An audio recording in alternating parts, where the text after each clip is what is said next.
You've been lied to about control. They told you it's power, that if you plan enough, work hard enough, worry just the right amount, everything will go your way. But if that were true, why are you still exhausted? Why does your mind keep spinning at night, replaying conversations, predicting problems, trying to hold together a world that keeps changing anyway? The truth is, control isn't peace, it's pressure. It's a never-ending game your mind plays, chasing a feeling that never stays. But there's another way. A softer way, a wiser way. And it begins with letting go. Buddhism doesn't teach you how to control life, it teaches you how to be free in the middle of it, to breathe through change, to rest in uncertainty, to surrender not in weakness, but in wisdom. Tonight, as you listen to these calming Buddhist lessons, something deep inside you will shift. You'll stop gripping so tight. You'll feel the tension in your chest start to loosen. Your mind will quiet. Your body will soften. And your heart will remember what it feels like to trust. This isn't just another sleep audio. This is your invitation to stop resisting and start resting, to stop controlling and start flowing, to stop surviving and start surrendering. Are you ready? Let's begin. You've heard it before, just let go, but no one tells you how. You try to stop overthinking, you try to relax, you try to surrender, but the more you try, the tighter it feels. Like holding sand in your hands, the harder you squeeze, the faster it slips away. That's the trap. And this is where Zen whispers a strange, quiet truth.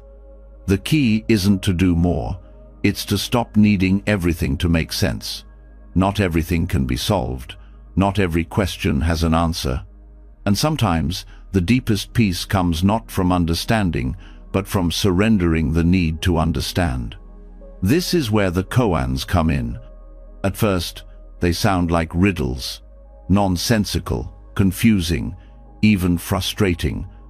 But they aren't puzzles you're meant to solve. They're mirrors, designed not to explain life, but to break the mind's grip on it. In Zen, a monk once asked his teacher, "What is the sound of one hand clapping?"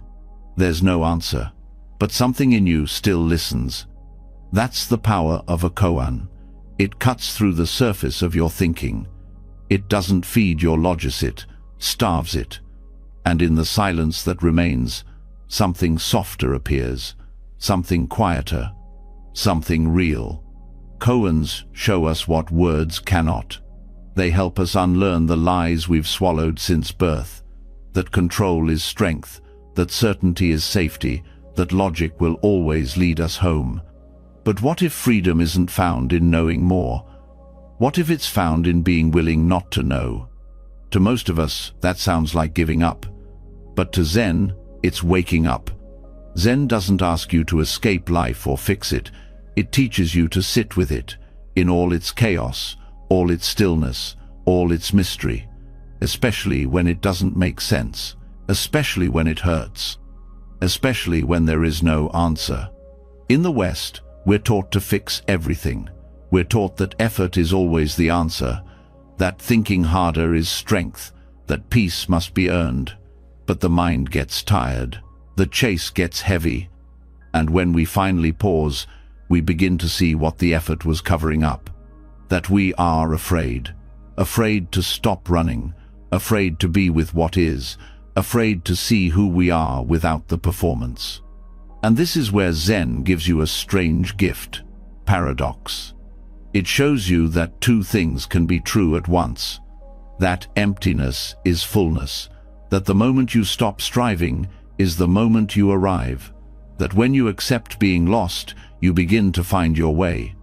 There's a famous koan, "Without thinking of good or evil, show me your original face before your parents were born." Your mind immediately wants to answer, but it can't. So it twists and struggles, and finally, pauses. That pause is everything. Because in that pause, you stop leaning on thought. You stop holding on to language. You fall into the quiet gap behind your ideas. And in that gap you meet something deeper. The koan doesn't give you knowledge, it gives you presence. It doesn't explain life, it points you to life itself. And that's the difference. The rational mind wants control. It wants certainty, clarity, structure. But Zen asks you to step into what it calls beginner's mind, a place where you know nothing, where you stop labeling, stop managing, and start truly seeing. It's uncomfortable. At first, you'll want to close it down. Your mind will want to scream for answers. But if you stay with it, stay curious, stay soft, something begins to unfold. Not a solution, but a shift, a loosening, a sense that maybe you don't have to hold so tight after all. Zen isn't here to make you feel smart. It's here to make you feel free. And freedom often begins with failure. The failure of your mind to solve it all. The failure of your ego to control the outcome. The failure of your will to bend the world to your plan. In this space of not knowing, your heart opens. It stops fighting, it starts listening. And you begin to see what's always been here underneath the noise. A stillness that was never lost. A peace that asks for nothing. A truth that cannot be named. Many people misunderstand koans. They try to decode them like ancient puzzles. But a koan is not meant to be solved. It's meant to be lived with, sat with, breathed with. It's not an instruction, it's an interruption. A crack in your usual thinking. A whisper that says, you don't need to figure this out. You just need to be with it. The power of paradox lies in its ability to stretch your awareness, to take you beyond either or thinking, beyond right and wrong, beyond success and failure. It invites you into a place where opposites collapse, where control dissolves, where only presence remains. Here, questions don't demand answers, they become doorways. Not knowing becomes a kind of wisdom, softness becomes strength, confusion becomes a path. This is not theory, it's practice. It's the practice of not turning away, of not rushing to fix, of letting what is simply be. And it's hard, because it means facing everything you've been taught to avoid. It means sitting with discomfort. It means allowing grief and fear and doubt to move through you without resistance, without numbing, without solving. But that's where something shifts. That's where your nervous system starts to relax, because it no longer has to fight reality.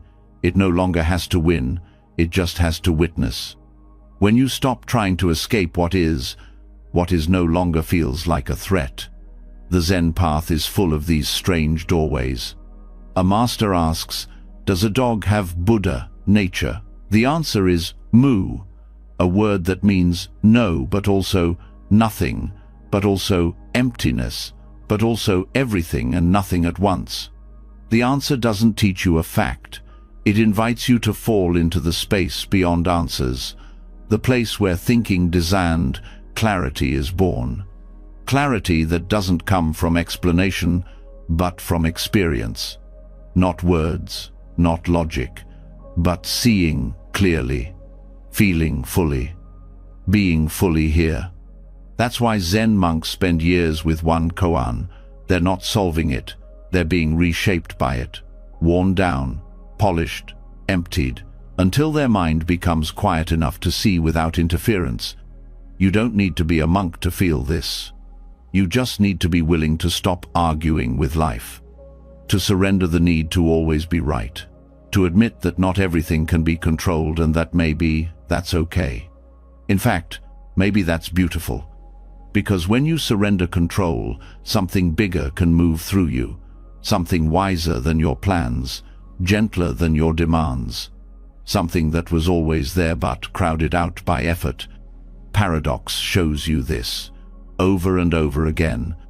That softness is strength, that rest is progress, that silence speaks. It's not about abandoning responsibility, it's about holding it lightly. It's about doing what you can, then letting go of what you can't. It's about learning the art of surrender, not as a collapse, but as a choice. The choice to stop fighting everything. The choice to breathe instead of brace. The choice to trust not in an outcome, but in your capacity to meet life as it comes. When you let go of needing life to match your ideas, life becomes lighter. You start to see what's right in front of you. The small moments, the tiny miracles, the breath, the quiet, the way the sunlight falls on the floor. That's what the koans point to, not to answers, but to awareness. They are a training in presence, in humility, in trust. They break your concepts so your heart can open. They show you that peace isn't a result of having things figured out. It's a result of letting things be. And that includes yourself. Letting go of control means letting go of who you think you should be. Letting go of the pressure to be perfect, to be prepared, to always have it together. It means being okay with being human, with being messy, with not having the answer. That's where compassion begins. That's where freedom lives. Not in the mind's endless effort, but in the heart's quiet allowing. The koan is not a dead riddle. It's a living mirror. It meets you wherever you are. It changes as you change. And each time you return to it, it shows you something new, not about the world, but about yourself. And eventually, you stop looking for the answer. You start listening to the question. You stop trying to win the game. You start stepping out of it. And in that space, peace appears. Not because everything is fixed, but because you stopped needing it to be. This is how Zen works. Not through force, through paradox. Not through knowing, through not knowing. Not through effort, through awareness. And it's not always comfortable, but it's real. Because control was never the answer, it was the cage. And surrender, that's the door. So tonight, as you drift into sleep, let your thoughts come and go. Let the questions stay unanswered. Let the tension soften. Let the mind rest. There's nothing to fix, nothing to force, nothing to hold. You're already home. Now breathe, and let go, and trust the silence. We'll continue soon. And just like that, the grip begins to loosen, not just on plans, not just on outcomes, but on something deeper, something closer, something you've been holding your whole life without even knowing it, the idea of who you are. Because beneath the need to control the world is a deeper need to protect the story of me. This story is everywhere, built over years, shaped by memories, fears, praise, pain, and labels. It whispers who you are, what you deserve, what you must avoid at all costs. It tells you what to hide, what to chase, what to prove. But what if the deepest freedom isn't found in fixing that story, but in letting go of it? This is where the Buddhist teaching of anatta, or non-self, begins. And it changes everything.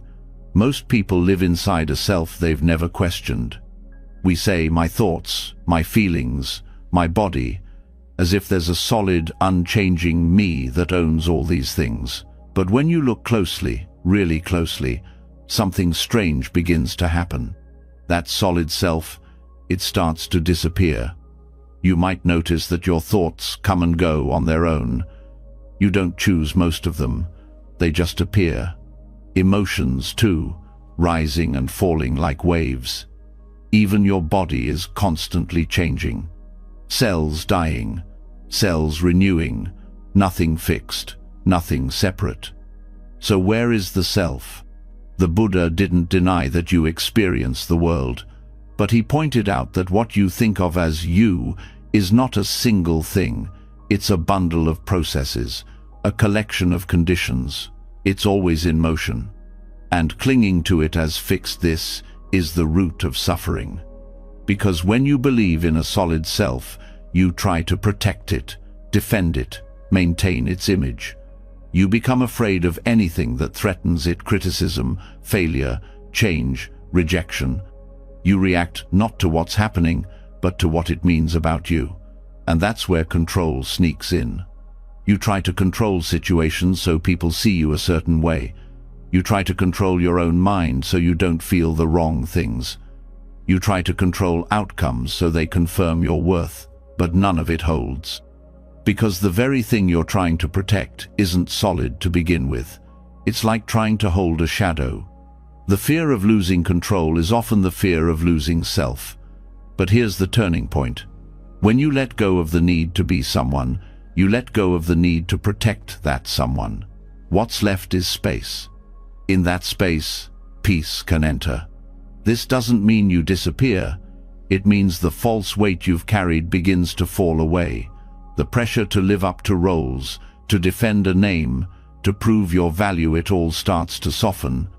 You no longer need every moment to confirm your identity. You no longer need others to validate your image.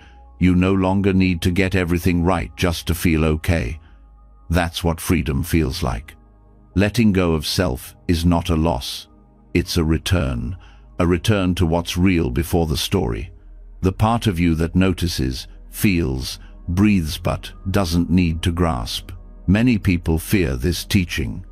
They think it means becoming no one, but that's misunderstanding it. Non-self doesn't mean erasing your presence. It means seeing clearly that your presence is not separate, that it's not fixed, that it's not something to protect, it's something to live through. And when you stop clinging to self, you stop clinging to control. Because control lives in the space between what is and what I think should be. And what I think should be is almost always based on the story of self. When that story quiets, what is becomes enough. The world becomes less personal, not colder, just lighter. You can be with pain without turning it into identity. You can be with joy without needing to keep it forever. You can be with uncertainty without collapsing into fear. Because you no longer need every moment to prove you exist. You simply exist. This shift doesn't happen all at once. And it's not about ideas, it's about practice, about learning to notice the places where self creeps in and says, "This shouldn't be happening to me." That's a cue. Not to fight, but to soften, to return to presence. Presence has no story. It has no image to uphold. It doesn't need to be right. It doesn't need to win. It doesn't need to protect itself. It just is. And that's where letting go becomes real. Think about how much energy is spent protecting the self-image, pretending, comparing, judging, worrying how you're being seen. That's not life. That's performance. But when you release the actor, the play dissolves, and what's left is real. In meditation, this teaching shows up in small ways. A thought arises, "I'm not doing this right." But who is the I that needs to get it right? A sensation comes, discomfort, and the mind says, "I can't handle this." But what if there is no I apart from the sensation? Each time you question the self, the illusion cracks, and with each crack, peace expands. This doesn't make you passive. It doesn't mean you can't make choices, speak your truth, or set boundaries. It means those actions come from clarity, not ego, from presence, not protection. Non-self frees you to meet each moment as it is, rather than through the filter of who you think you're supposed to be. This also changes how you relate to others. When you're not stuck in self, you see others more clearly.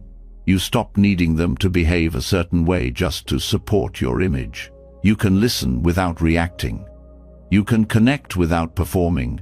You can forgive without defending, because your worth no longer depends on them. It no longer depends on anything. Letting go of self also allows for genuine compassion. When you see that your pain, your joy, your fears all arise and pass like weather, you begin to see that in others too. You recognize that no one is as solid as they appear. that behind every mask is the same fragile beauty, the same impermanent dance. This isn't a philosophy to believe, it's a truth to live. And it's hard to live because it cuts deep. It cuts through pride, through shame, through the need to be special. It asks you to step out of your own spotlight and stand in the quiet light of awareness, a light that doesn't judge, doesn't divide, doesn't label, just sees. That's the heart of this teaching, to see clearly, without the distortion of self, to rest in the flow of life, without trying to hold it. It's a soft strength, a quiet power, not the kind that dominates, but the kind that dissolves fear. You start to notice that every moment of suffering has a trace of self clinging in it. The pain of offense, they hurt me. The sting of jealousy, they have more than me. The anxiety before a decision, what will happen to me if I choose wrong? Each time, self is the center. And each time you loosen your hold on self, suffering loosens too. Not by force, not by denial, but by clear seeing. There's a beauty in this path, a tenderness, because as you drop the armor of identity, you begin to feel life more fully.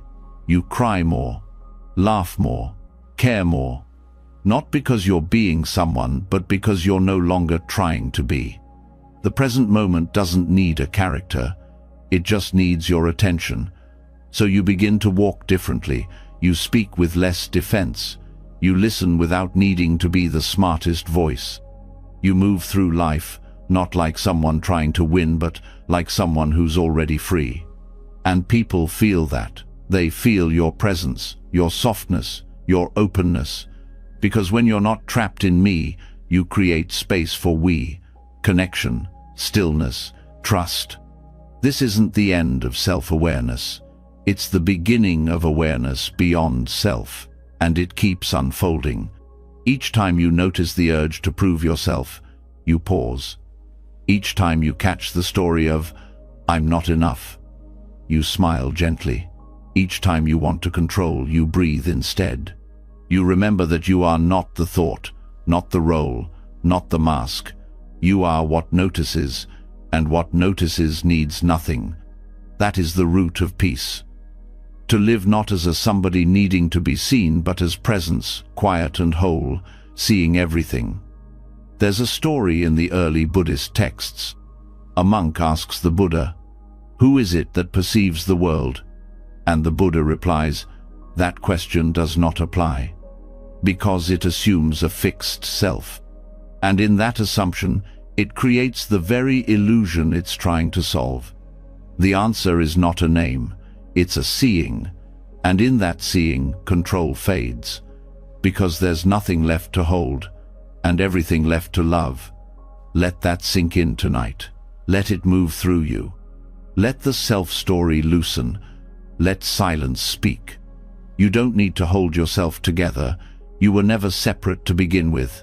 Just breathe and be, and feel the weight begin to lift. We'll continue soon. The more the self dissolves, the clearer it becomes what you've been chasing, never truly satisfied you. Not for long, not deeply. You reached milestones, you hit your goals, you fixed what was broken. But peace never stayed, relief always faded, and soon the chase began again. That pattern has a name in Buddhism, samsara. It's not just an idea, it's the structure of suffering, a wheel that turns over and over again. Want, get, lose, want again. Samsara is not a punishment, it's a process. It's the cycle of craving, becoming, and disappointment. Not because you're doing it wrong, but because outcomes cannot give you what you're really looking for. The truth is hard to face. But the more you try to control the outcomes of life, the more tangled you become. You want things to turn out a certain way. You plan, you anticipate. You calculate every move to avoid discomfort, to secure happiness, to lock in success. But life is not made to be shaped like clay. It's more like water constantly moving, impossible to grasp. The need to engineer outcomes comes from fear, a quiet fear that if you don't stay ahead, something bad will happen. You try to control because you want to feel safe, because you were told that your happiness depends on things going right. But what is right? Who decides? And how many times have things gone right, only to still leave you feeling restless? This is the trap of control. You think you're managing life, but life is managing you. Every outcome becomes another attachment, another hook, another expectation that sets you up to suffer when it shifts. Because all things shift. That's their nature. Even joy fades, even success ends, even health changes. You can try to hold on, but holding on is the very movement that causes pain. Samsara plays out in every moment you try to escape discomfort by rearranging the world around you. You get upset, so you change your environment. You feel insecure, so you seek validation. You feel afraid, so you try to secure every possible scenario. And for a moment it works. You feel better. You feel in control. But it doesn't last. And soon the wheel turns again. The Buddha didn't teach escape. He taught understanding. He taught that the path to freedom is not paved by controlling outcomes, it's paved by understanding the nature of the cycle itself. Samsara isn't just out there. It's in your reactions, your habits, your inner narrative. And to see it clearly is to begin stepping off the wheel. Outcome engineering means you treat life like a project. You manage your career, your relationships, your body, your thoughts as if there's a final version of you that will be okay once everything is in place. But there is no final version. There is only movement, only change, only now. The suffering of outcome obsession is subtle.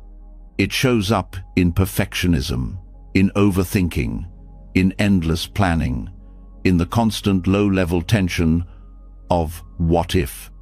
It's the need to fix things before they go wrong, to optimize every detail, to micromanage what was never yours to control. This isn't freedom, it's exhaustion. And deeper still, it becomes identity. You think you are the one who makes it all happen, the fixer, the planner, the achiever, the helper. But identity based on control is fragile.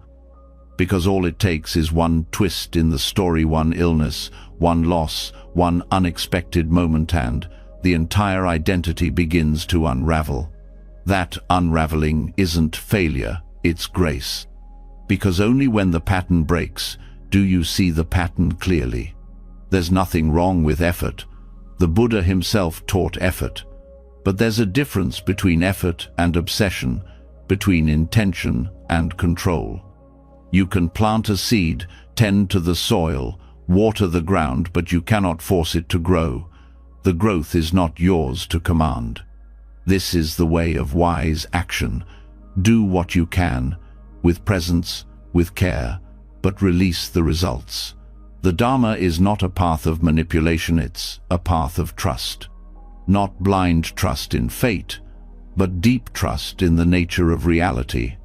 That life unfolds not always according to your preference, but always according to conditions. Trying to control outcomes means resisting those conditions. It means denying impermanence. It means rejecting the possibility that pain has something to teach you. That confusion can be fertile. That endings are not always tragedies, they're transitions, and often they're necessary. The more you resist the movement of life, the more you suffer. The more you allow it, the more you see that every moment carries its own kind of intelligence, even the ones that don't make sense, especially those. Samsara continues when you fight what is, when you see discomfort as a problem instead of a teacher, when you turn change into an enemy instead of a doorway. You can't stop the wheel from turning, but you can stop clinging to it. That's the shift. To meet life not with tight fists, but with open hands. To let things come and go. To respond without trying to rewrite reality. To act without needing control as a condition for peace. This doesn't mean giving up on goals or dreams. It means holding them lightly. It means remembering they are not who you are. It means doing what you do with presence and letting the rest unfold as it will. There's a story of a man chasing a horse that has run wild. He runs after it, yelling, sweating, trying to catch it. But the horse keeps moving. A wise person sees him and says, "Stop. Let the horse come to rest on its own, then walk toward it slowly, with calm, with care." That's what it means to stop engineering outcomes. To move with life instead of against it. To let the present moment be your guide, not your obstacle.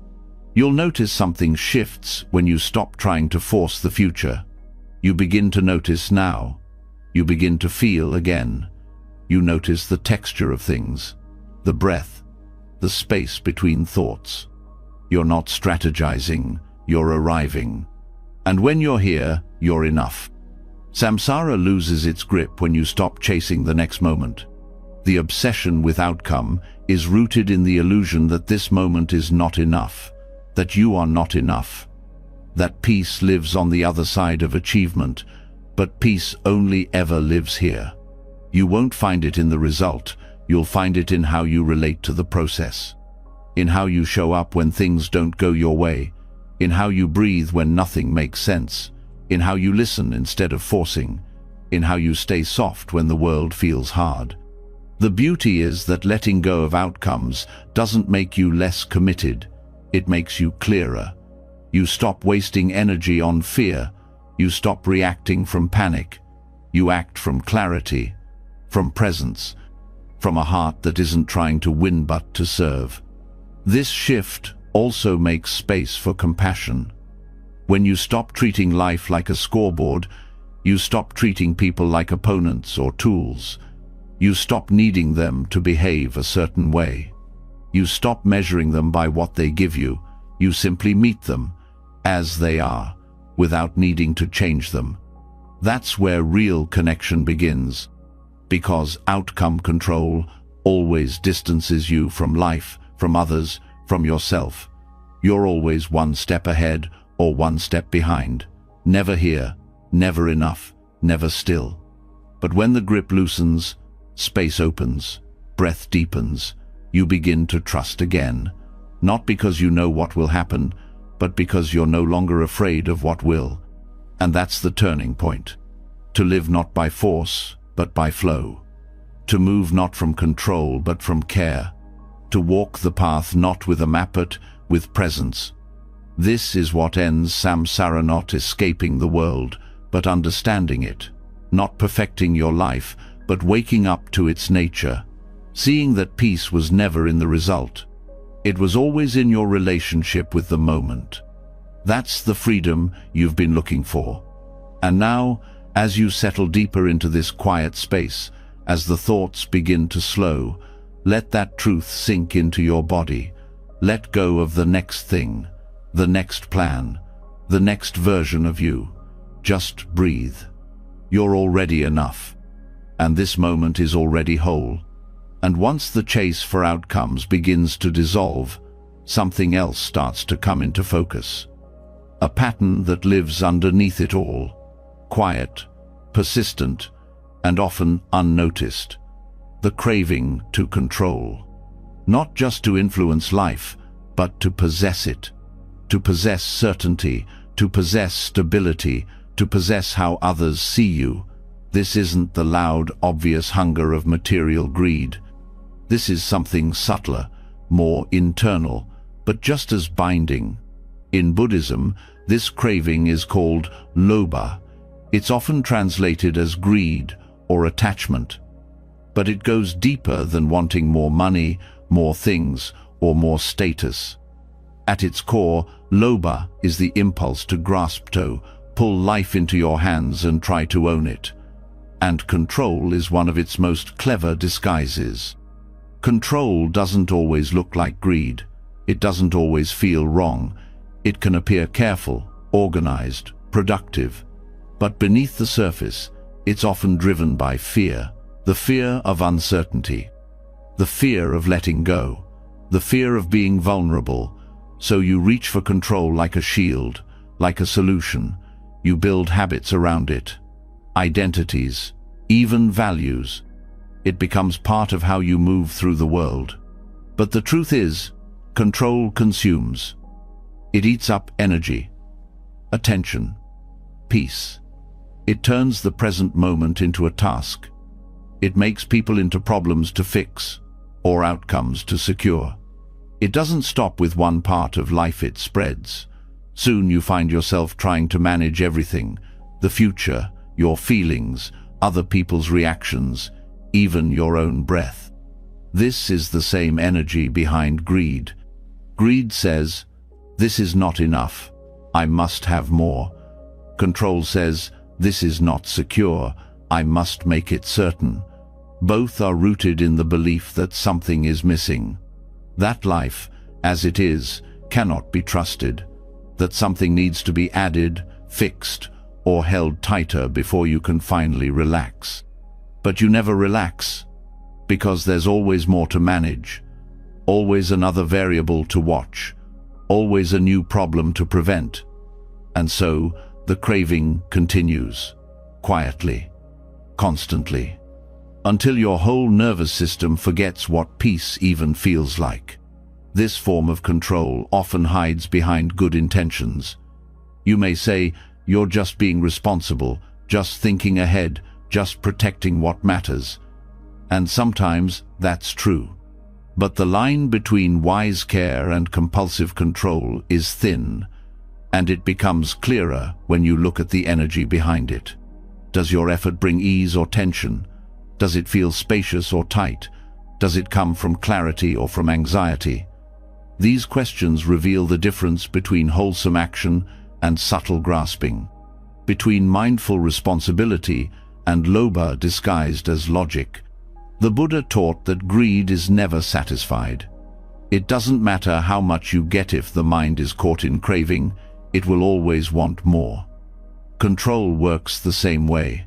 Even if you succeed in shaping your environment, calming your fears, making everyone happy, the satisfaction is temporary. Soon, the restlessness returns. This restlessness is a clue. It shows that control isn't resolving your fear, it's feeding it. Every time you act from the belief that peace is one outcome away, you strengthen the craving. You reinforce the illusion that something out there will finally fix what you feel in here. But it never does. That's why relinquishing control is not about giving up. It's about waking up. Waking up to how much energy you've been pouring into a strategy that doesn't work. Waking up to the ways your attempts to manage life have actually kept you from living it. And here's where something beautiful happens. When you begin to release that grip, something unexpected opens up: compassion, because control often closes the heart. It makes you see others through the lens of expectations. You want them to behave, to respond, to agree, to change.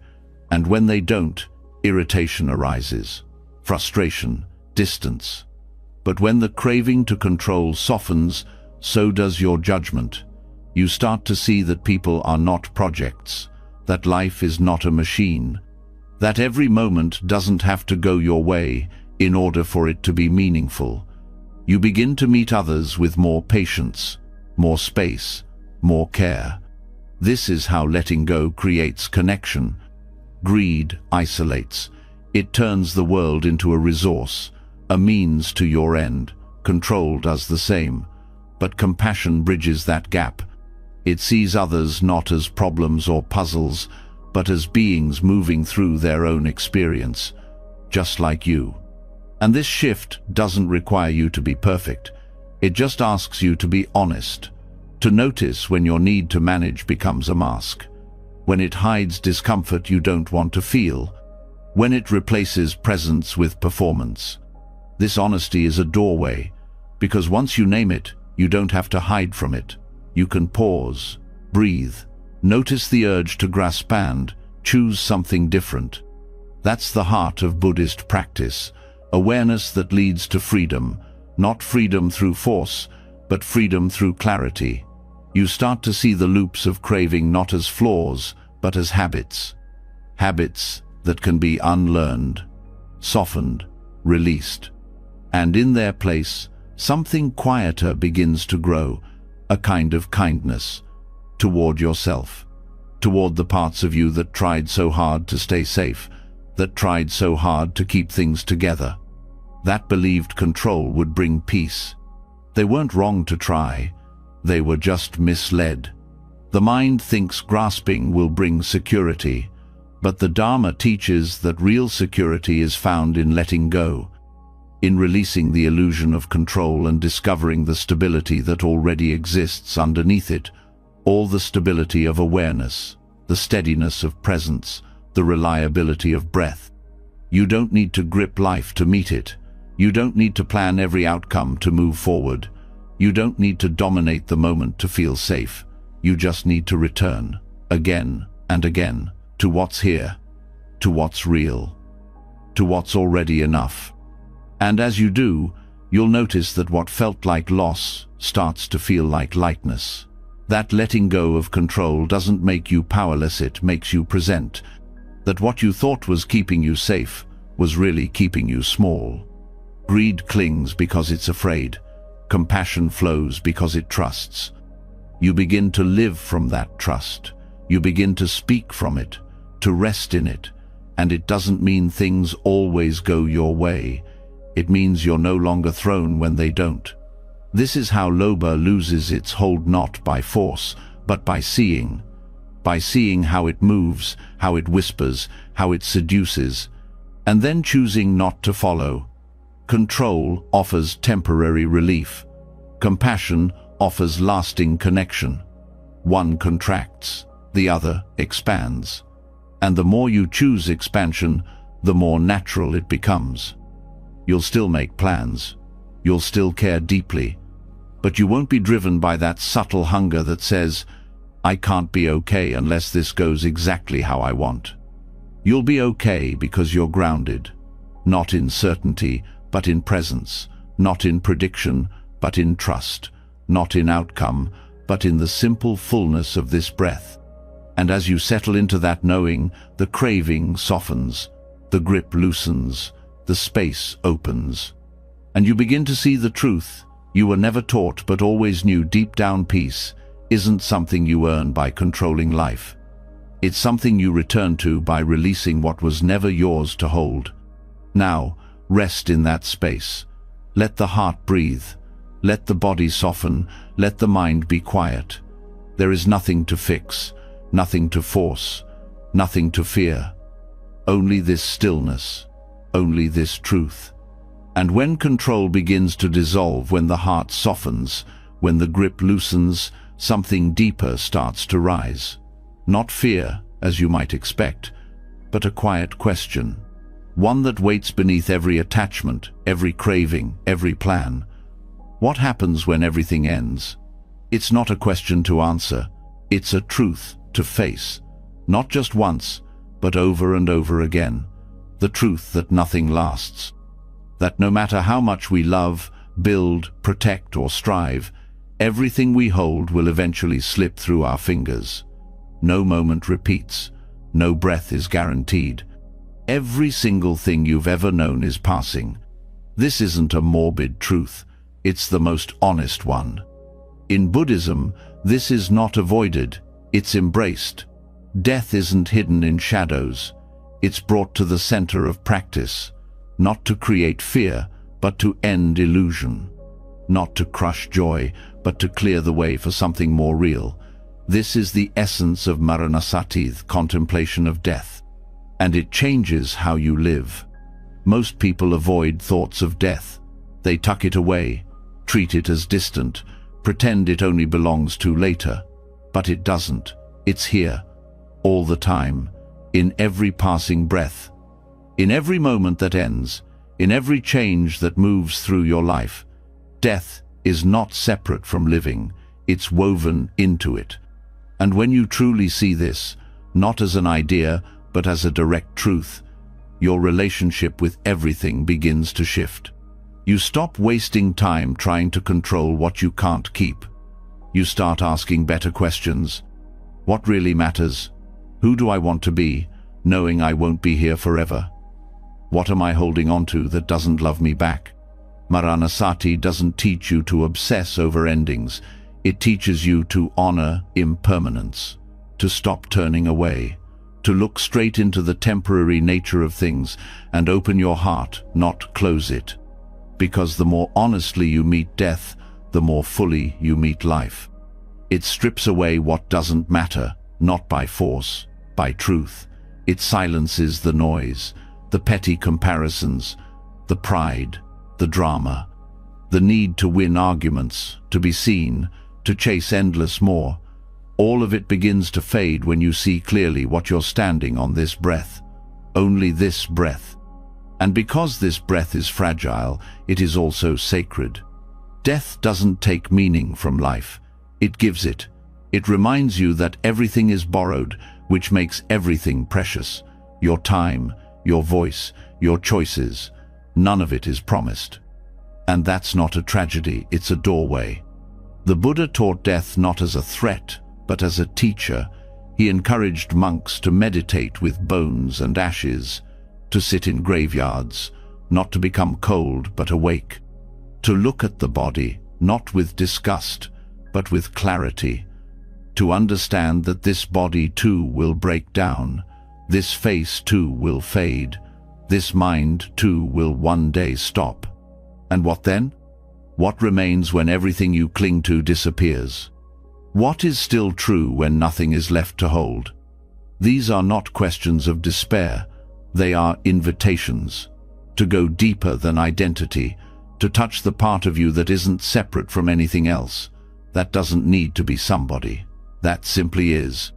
Maranasati is not just about the final death, it's about the small deaths, the ones that happen every day, the ending of a season, the loss of a routine, the changes in your body, the people who drift away, the roles that no longer fit.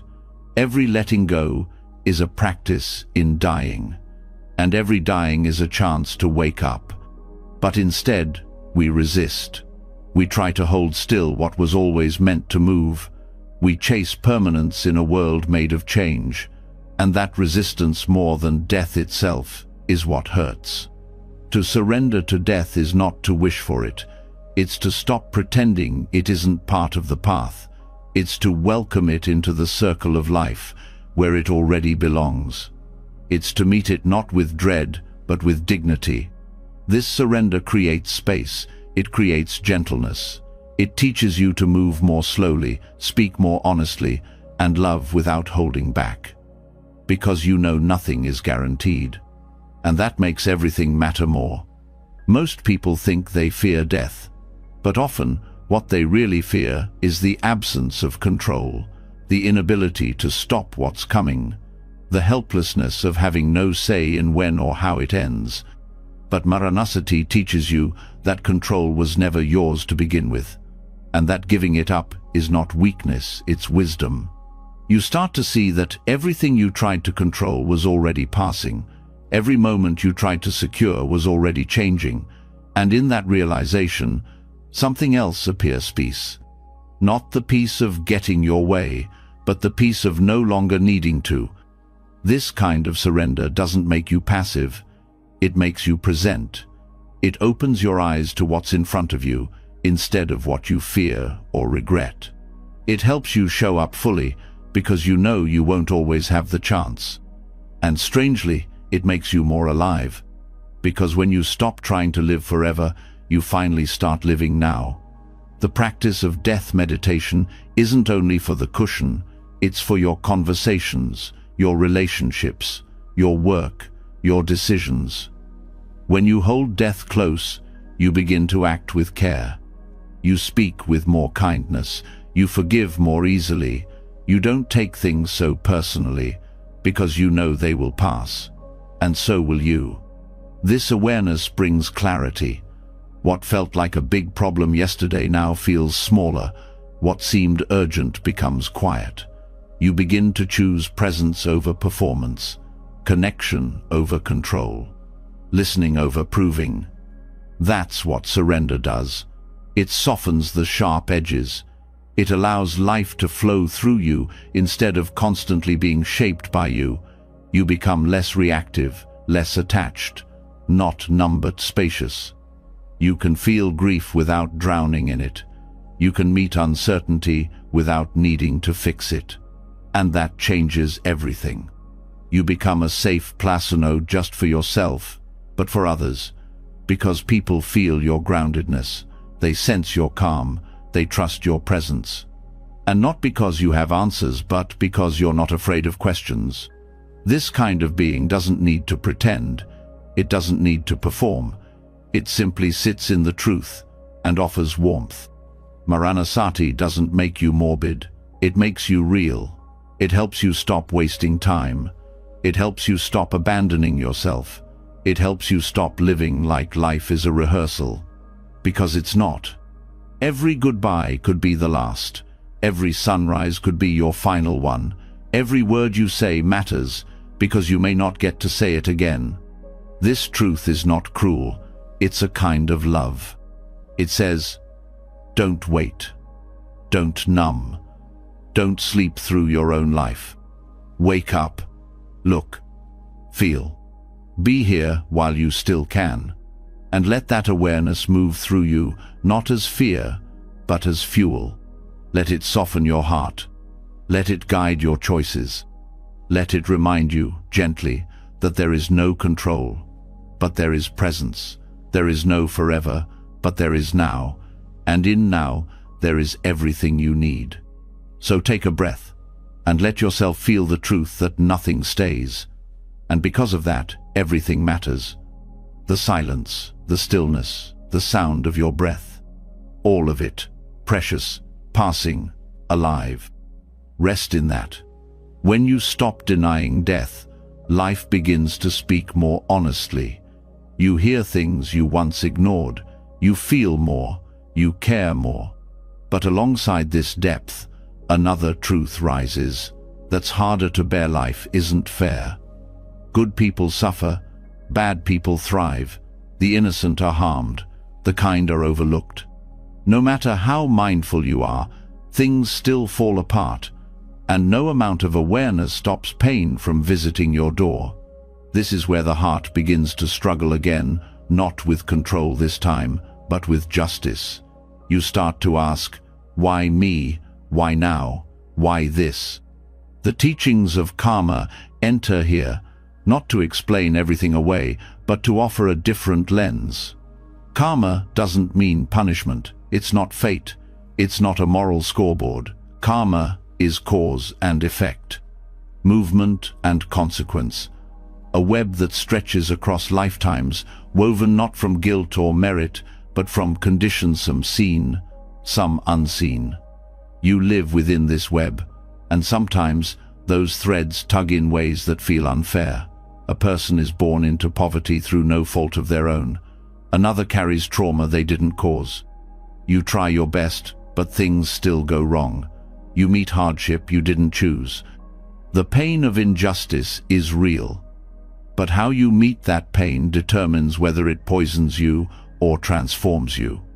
Blame is a quick fix.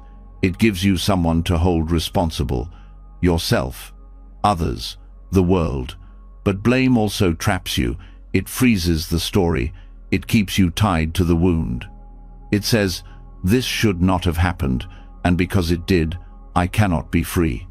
But the Dharma offers something softer: surrender, not passive acceptance, not silence in the face of harm, but the courage to meet what is, without turning it into a permanent identity. Surrendering to karmic conditions means recognizing what is here without needing to label it as deserved or undeserved. It means you stop asking, why me? And begin asking, what now? You stop demanding a perfect past and begin opening to a wise response. This isn't easy. It's radical, because the ego wants fairness, the heart wants logic. But life doesn't always deliver those things. Sometimes things just happen, not as punishment, not as reward, just as the natural unfolding of interdependent causes. You don't need to know all the causes. You just need to know what's here now. And from there, you choose. This is where real agency lives, not in fixing the past, but in how you move forward, not in changing what already happened, but in shaping what happens next. Karma is not just what's done to you, it's also what you do with what's been given.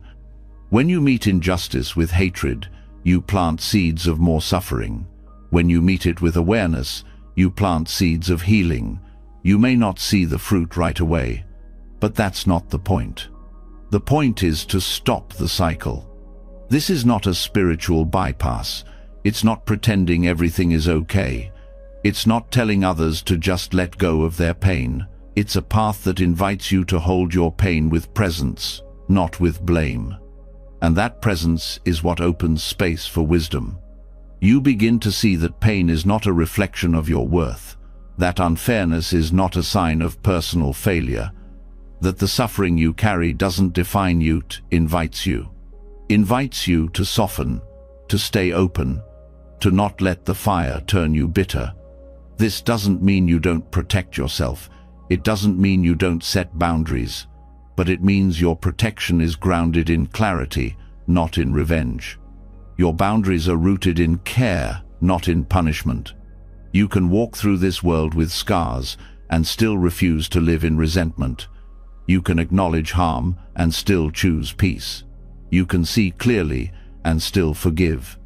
Not because it's easy, but because your own freedom matters more than being right. Victimhood feels safe at first.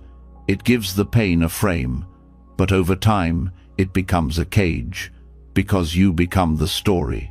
And stories, once believed too tightly, stop you from growing. To surrender in the face of karmic injustice is to step outside that cage. It's to say, yes, this happened, yes, it hurt, but it is not all that I am, and I choose not to carry it any longer than I have to. This surrender is not weakness, it is strength.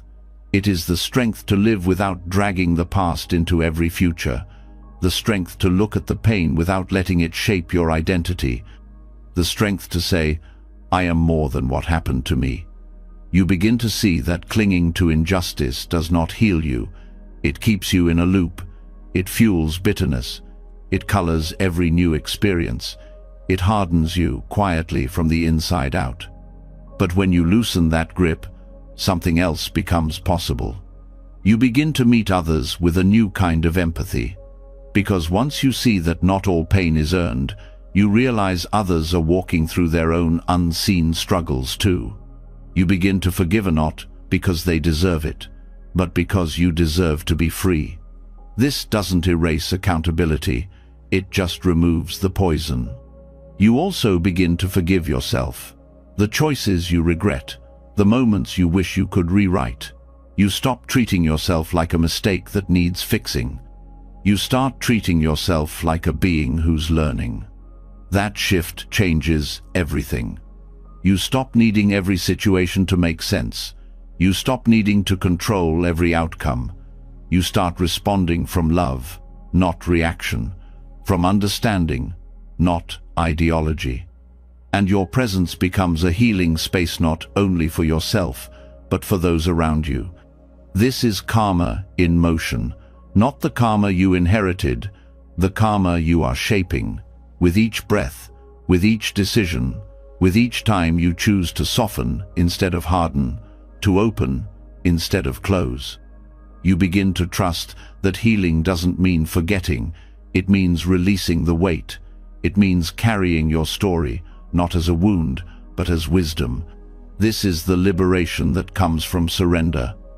Not the erasing of pain, but the transformation of your relationship to it. The understanding that life will not always be fair, but you can always be free. You can always choose not to add more suffering to what already hurts. You can always choose to walk forward, even if you don't know where the path leads. You can always return to presence, where the past has no power and the future cannot harm you. And that's where your strength lives, not in what happened, but in how you meet it. So rest here, not in the story, not in the fight, but in the silence that holds everything, in the awareness that sees clearly, feels deeply, and lets go anyway. You don't need to understand everything to heal. You just need to stop resisting what is. Once you stop clinging to stories of injustice, once the need to assign blame begins to dissolve, something quieter appears. It isn't loud or dramatic. It doesn't rush in to explain or fix. It doesn't demand your attention. It waits, still, undisturbed. It's been here the whole time, beneath the noise. And when you stop reacting, you begin to hear it. Silence. Not the absence of sound, but the presence of space. Not a void, but a doorway. In the Buddhist tradition, this silence has a Nami-ryo Tunhi Bhava noble silence. It is not avoidance. It is not withdrawal from life. It is a deliberate stillness that creates the conditions for wisdom. It is a way of releasing the mind's grasp without needing to wrestle with it. When everything around you pulls you to speak, to act, to explain, noble silence becomes an act of freedom, because it breaks the pattern. It interrupts the habit of always filling space. It gives you the radical permission to stop. Mental grasping is fed by constant stimulation. Thoughts feed on thoughts. Words fuel more words. The need to direct, to label, to narrate, to make sense of every single moment, this is the momentum of the mind, and most of the time, you don't even notice it. It feels normal to talk to yourself all day long, to comment on everything, to plan, review, imagine, judge, but all that grasping exhausts you. It tightens your body, it crowds your awareness. It builds a wall between you and what's actually here. Silence opens a gap in that wall. It allows the noise to settle, not by force, not by suppression, but by stepping out of the conversation. It's like stepping off a moving treadmill. The momentum is still there. The thoughts keep running, but you stop adding to them. You stop fueling them with your voice, your commentary, your constant narration. And in that pause, something shifts. You start to notice things you usually miss. The breath, the texture of sensation, the subtle currents of emotion beneath the surface. You start to hear not just what is loud, but what is true. This silence is not emptiness. It's presence. And presence heals grasping, because it doesn't need to hold anything. It doesn't need to change the moment. It allows things to arise and pass on their own. It teaches you, wordlessly, that awareness doesn't have to control in order to understand. The mind believes that control brings clarity. But in truth, clarity often arises when you stop interfering, when you stop narrating your experience and start resting in it. In silence, the compulsive habit to explain yourself begins to fade. You don't have to be understood. You don't have to perform. You don't have to convince yourself or others. You begin to trust that who you are is not what you say, it's what you notice, what you feel, what you become quiet enough to meet. This is why noble silence is such a powerful practice. It gives space for seeing, without the pressure of response, without the pressure of proving. In daily life, silence is often uncomfortable. People rush to fill it. They interpret it as awkward or cold. But that's because we're used to using words as armor, as control. We try to shape how others see us. We try to keep the moment predictable. Silence removes that control, and in its place, truth emerges. Practicing noble silence doesn't mean you withdraw from your life. It means you create spaces within it where you don't need to manage or manipulate with language. It can begin in meditation, but it expands into moments of stillness throughout your day, when you pause before speaking, when you choose not to react, when you allow yourself to sit in silence with another person and feel the connection that words can't touch. This kind of silence is not passive. It's alive, it's aware, it's awake. And it begins to train the mind to let go of constant grasping for certainty, for control, for validation. When you stop explaining your experience to yourself, you start experiencing it. When you stop naming every feeling, you start feeling it. When you stop talking over your pain, you start listening to it. This listening is the heart of noble silence. It allows everything to arise not for analysis, but for witnessing. The mind will resist. It will try to bring back the words. It will say, "What does this mean? What should I do with this? How can I fix it?" But the silence gently says, "You don't have to do anything right now. Just stay." In staying, something new unfolds. You learn that not every sensation needs a story. Not every thought needs a response. Not every emotion needs a plan. You learn that awareness can hold all of it without commentary, without defense. This opens space not only for peace, but for insight. Because insight doesn't arise from overthinking. It comes when the mind is quiet enough to receive. Silence doesn't dull your intelligence. It sharpens it.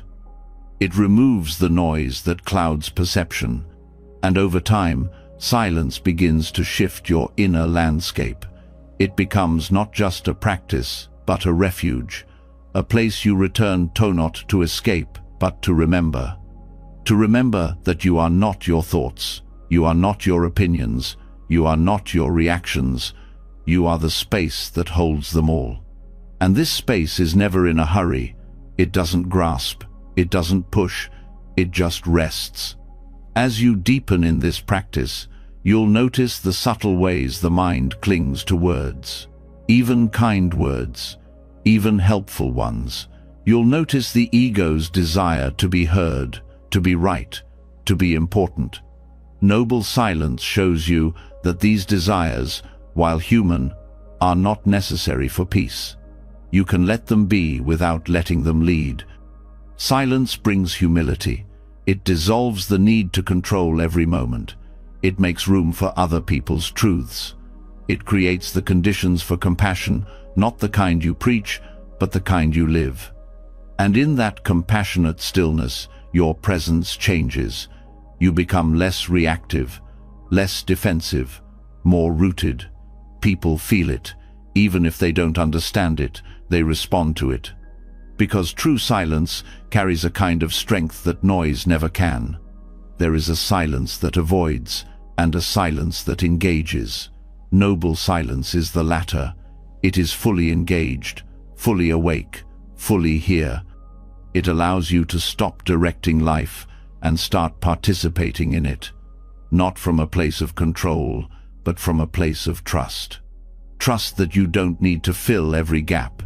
Trust that not everything needs your input. Trust that clarity arises not from grasping, but from letting go. In the beginning, silence can feel like loss, like absence, like lack. But, in time, it reveals itself as presence, as fullness, as enough. And from that fullness, you begin to live differently. You speak less, but with more care. You listen more, but with more depth.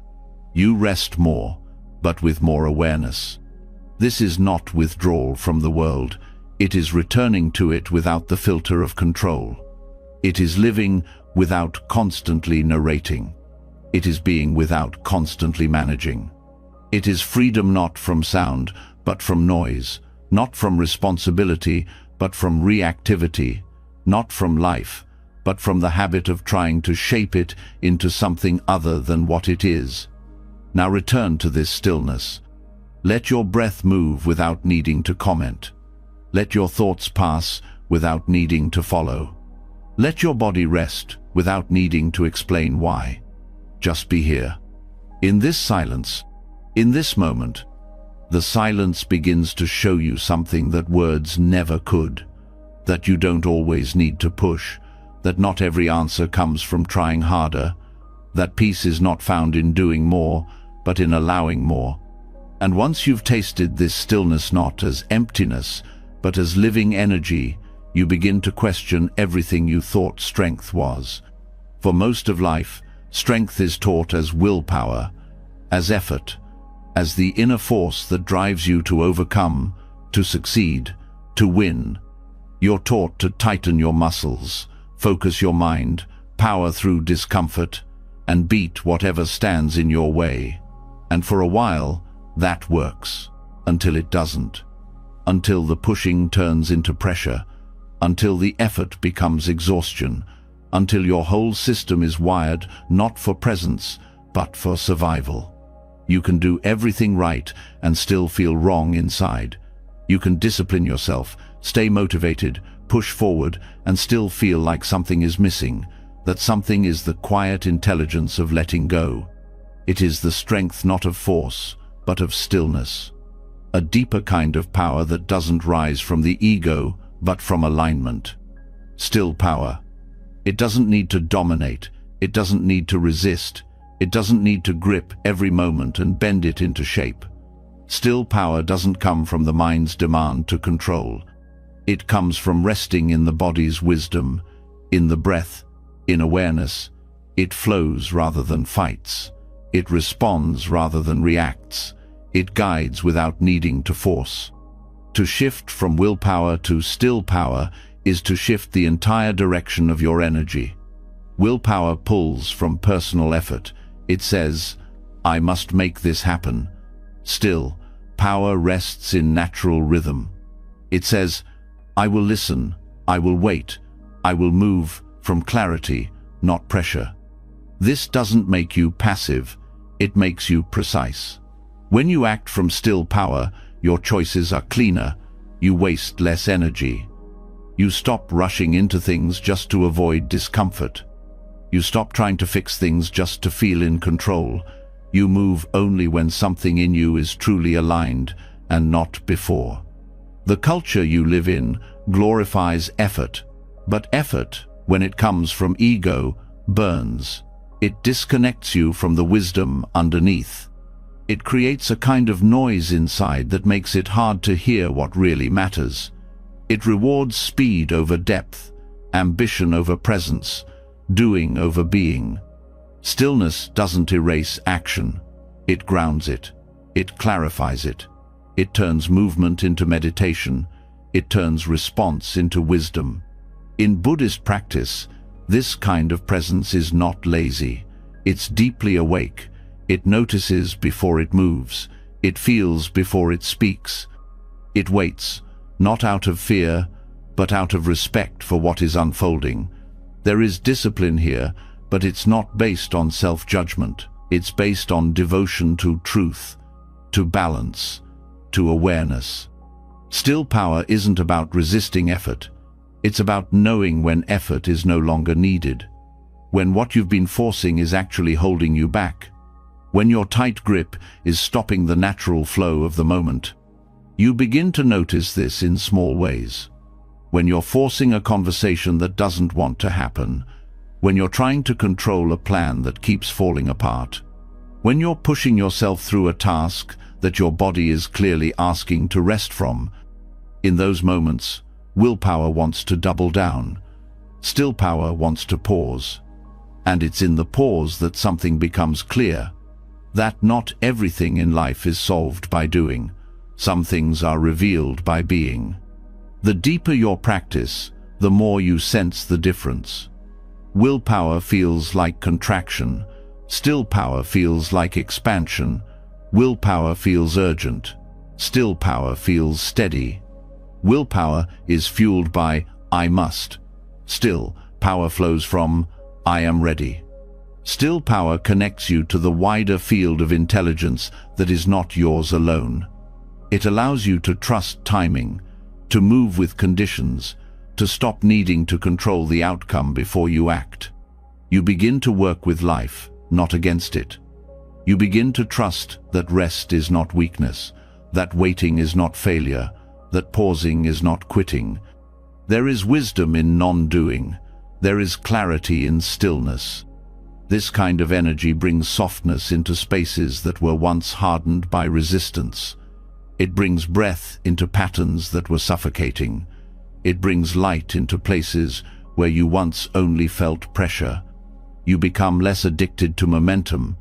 You no longer chase productivity just to feel valid. You no longer confuse exhaustion with success. You begin to respect your energy.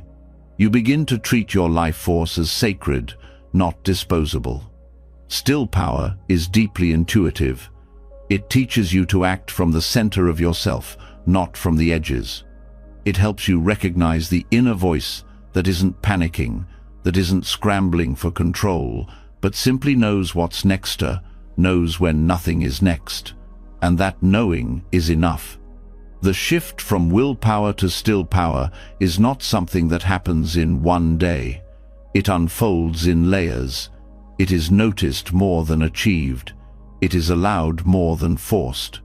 You feel it when you stop trying to meditate the right way and simply sit. You feel it when you stop trying to fix your thoughts and start witnessing them. You feel it when you stop pushing your healing and start letting your wounds breathe. You feel it when the struggle to be better turns into the willingness to just be here. Still power is what arises when the war inside you ends. It does not mean you give up effort. It means you know when effort is no longer the path. It means you trust silence more than strategies. You trust alignment more than achievement. You trust the way life moves through you when you finally stop standing in its way. This orientation shifts everything from how you relate to work to how you relate to your emotions, your pain, your decisions. You stop trying to wrestle clarity into being. You let it come. And when it does, you move. Not from fear, not from pressure, but from presence.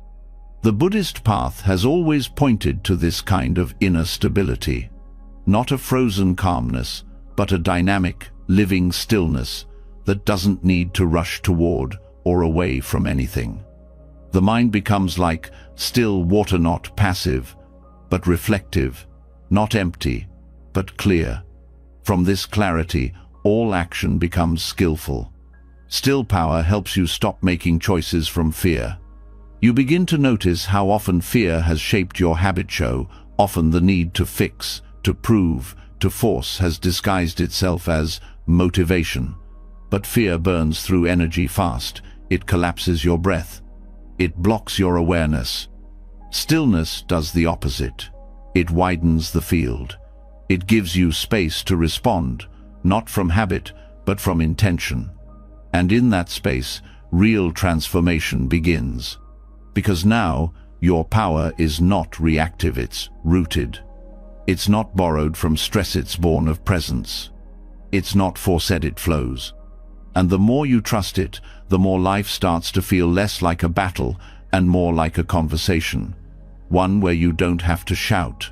One where you don't always need to speak first. One where you don't always need the last word.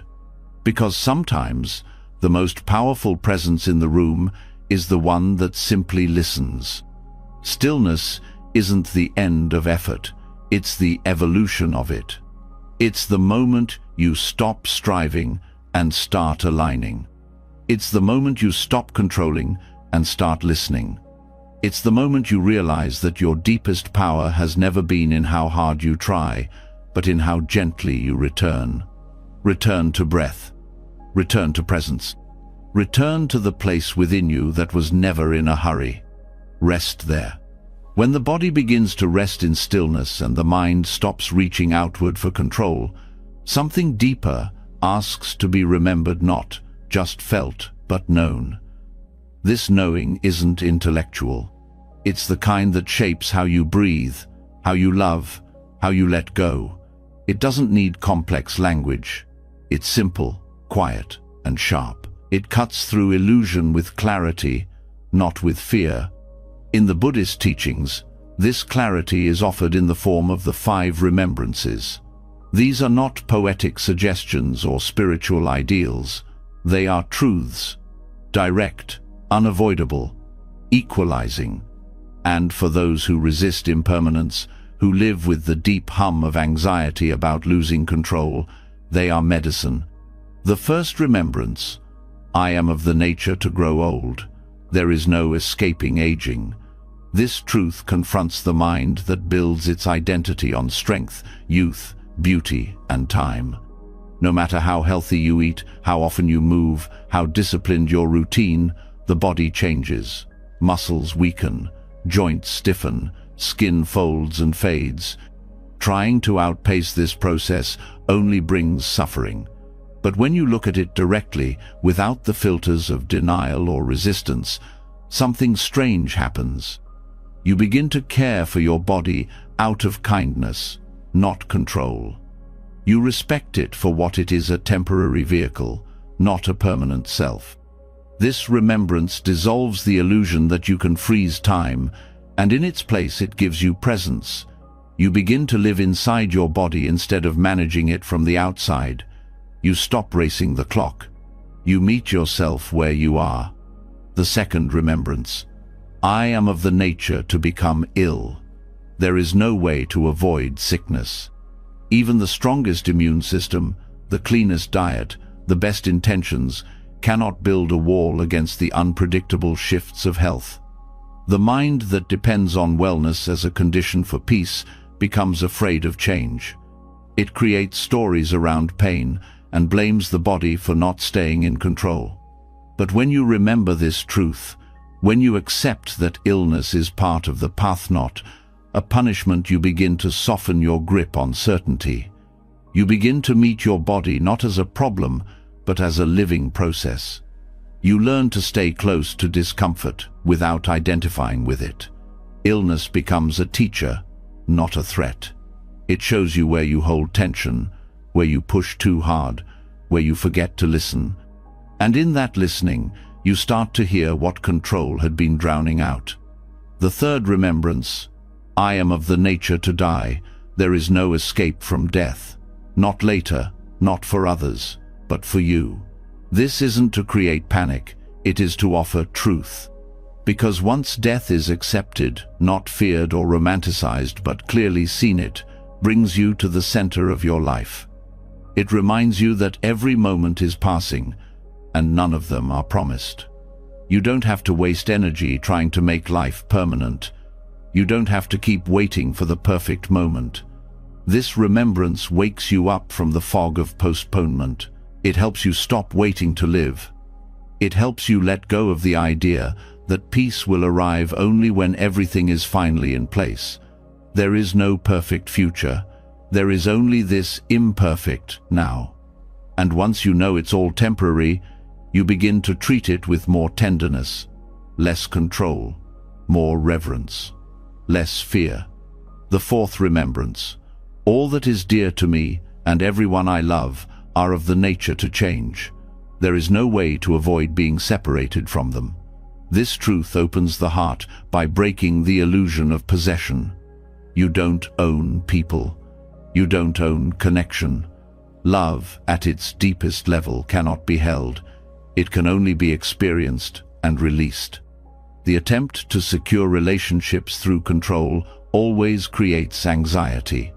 You try to hold people close, with plans, with expectations, with unspoken rules. You fear their departure so much that you tighten your grip. But this grip often pushes love away. The fourth remembrance invites you to loosen it, to let those you love be free, to love with openness, not attachment, to see that control kills intimacy, while surrender gives it room to breathe. This does not mean you stop caring. It means you stop fearing love's ending more than you cherish its presence. You begin to meet each connection as a gift, not as a guarantee. The fifth remembrance. My actions are my only true belongings. I cannot escape the consequences of my actions. They are the ground upon which I stand. In a world where so much is beyond your control, aging, sickness, death, loss, this remembrance offers something stable.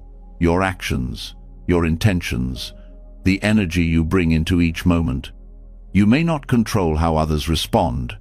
You may not prevent what unfolds. But you can choose how you meet it. You can choose how much awareness, how much compassion, how much integrity you bring to the situation. This remembrance restores your agency not in terms of outcomes, but in terms of alignment. You begin to focus not on how things turn out, but on whether you're living in accordance with your deepest values. This shift is what ends the anxiety of control, because you no longer need the world to behave for you to be at peace.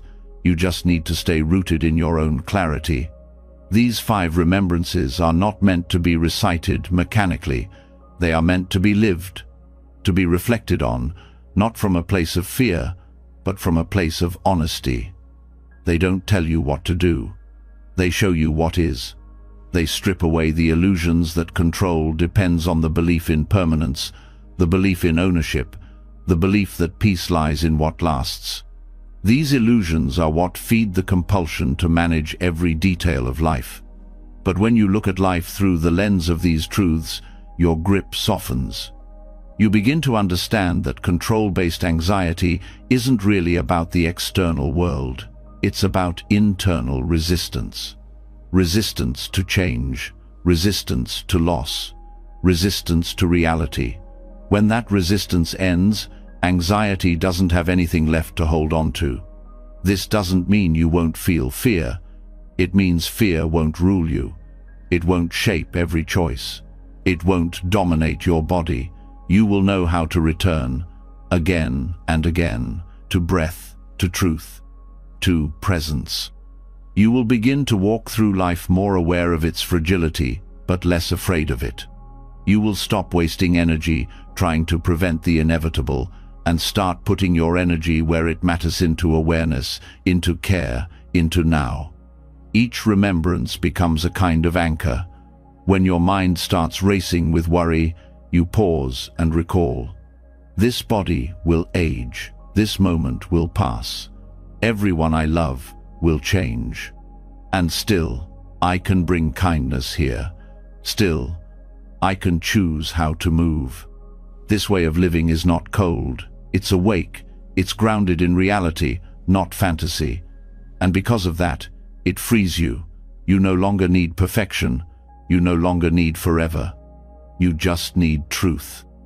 And truth is always enough. This is how the remembrances dissolve anxiety. Not by fixing anything, but by helping you see clearly, so that what once felt threatening now feels natural. What once felt unbearable now feels intimate. What once felt like loss now feels like a return. Return to presence. Return to softness. Return to what was never yours to hold, and finally let it go. After remembering what cannot be held, the body begins to understand what the mind has been trying to resist. Letting go is not only a thought. It's something you live through your breath, your presence, your gestures, and some gestures carry more than movement, they carry meaning. When the world becomes too much to think about, the body still knows how to speak. One of its oldest, most honest expressions is bowing. Bowing is not a performance. It is not submission. It is not self-erasure. It is an embodied recognition of reality. It says, I release the illusion of being above. I meet what's here with my whole being. I place my body lower, not because I am less, but because I no longer need to rise above to feel whole. In Buddhist practice, bowing appears simple. Hands come together, the spine bends, the head lowers, but the depth behind it is enormous. Each part of the bow carries a message. The joining of hands signals union between intention and action, between self and world, between mind and heart. The folding of the body is not collapsites, a conscious choice to soften, to meet life, not by rising over it, but by touching it with humility. Humility is often misunderstood. It's seen as weakness, as lack of confidence. But real humility is strength that doesn't need display. It is clarity about what you are and what you are not. Bowing expresses this clarity without needing to explain it. When you bow, you give up the need to appear certain. You let go of trying to impress or defend. You let yourself be seen without protection. This is not about shame. It is about sincerity. The bow is a mirror, not a mask. There's a reason bowing is used in so many sacred traditions. Because the body understands something before the mind does. When you bow, something inside quiets. The performance drops. The inner judge pauses. What's left is presence, not as concept, as posture, as movement. You bow to the cushion before you sit, not because the cushion is holy, but because presence is. You bow to your teacher, not to worship them, but to acknowledge that learning requires openness. You bow to others, not to make yourself smaller, but to meet them without defense. Each bow becomes a practice in surrender, not a passive collapse, but an active choice. A choice to not cling, a choice to not rise. A choice to kneel inwardly and say, I am willing to meet life without needing to conquer it. Bowing helps soften the part of you that wants control. It interrupts pride, which often wears the face of confidence but is fueled by fear. It interrupts resistance, which appears as strength but hides deep discomfort. Bowing says, I am not here to win, I am here to wake up. It is also a practice in trust. When you lower your body, you trust the ground will hold you. You trust that nothing in you breaks when you let go of image. You trust that truth does not require you to be tall. In Zen temples, practitioners may bow dozens or hundreds of times in a day, not out of ritual habit, but as a way to reset the mind. Every bow is a new beginning. Every bow interrupts momentum. Every bow says, I return. This return is not dramatic. It is quiet, but its power lies in repetition. Over time, bowing changes your posture, not just in the body, but in life. You begin to walk with less urgency. You speak with less defense. You listen with less resistance. Not because you are trying to be spiritual, but because your body remembers how to yield. Yielding is not defeat, it is allowing. Bowing teaches you to allow not in theory, but in motion. There's a sacredness in this gesture that words cannot touch, because it is not about philosophy, it is about direct experience. You don't think a bow, you feel it. And in that feeling, the ego thins. The heart opens. In a world that teaches you to stand tall, to speak louder, to take up space, bowing teaches you something else. It teaches you how to step aside without disappearing, how to honor without needing credit, how to serve without needing praise. When you bow, you let your body say what your words cannot, that you are willing to let go of roles, of expectations, of tension, that you are willing to be present in a way that doesn't demand, that you are willing to stop fighting the moment. This changes how you relate to others. You begin to bow internally, even when you don't do it physically. You listen not to respond, but to receive. You stop needing to prove your point in every conversation. You start to feel the connection beneath the conflict. And it changes how you relate to yourself. You stop needing to win your inner battles. You stop yelling at your mind to be quiet.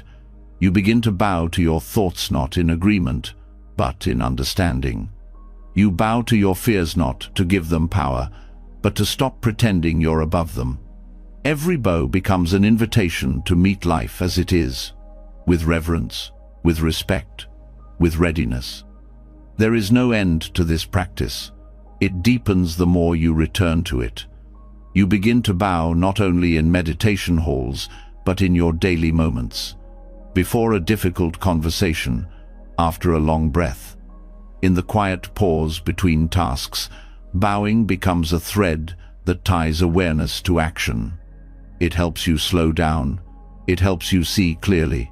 It helps you stay soft in a world that rewards sharpness. You learn to bow to your limits, to your confusion, to the days that don't go how you hoped. You bow to the people who challenge you, not because they are right, but because they show you what you still resist. You bow to endings, because they ask you to let go. And you begin to see that bowing doesn't shrink you, it returns you to your actual size, which is not the size of your achievements, your image, your stories, but the size of your heart when it no longer needs to protect itself. This is why bowing is not weakness, it is wisdom. It is the body teaching the mind how to yield with dignity.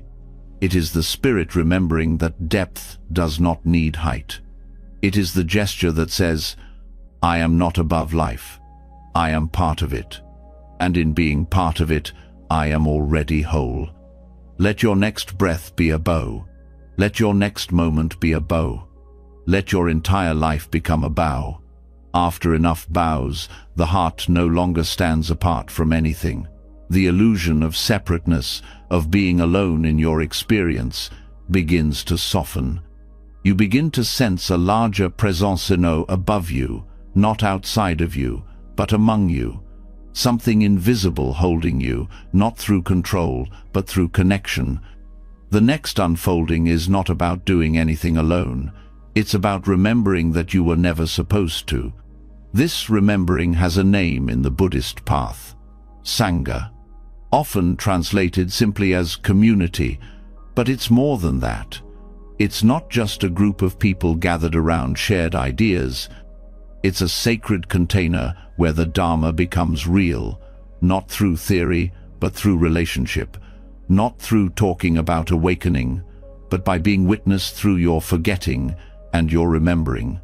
When practiced deeply, Sangha is not just support, it is surrender.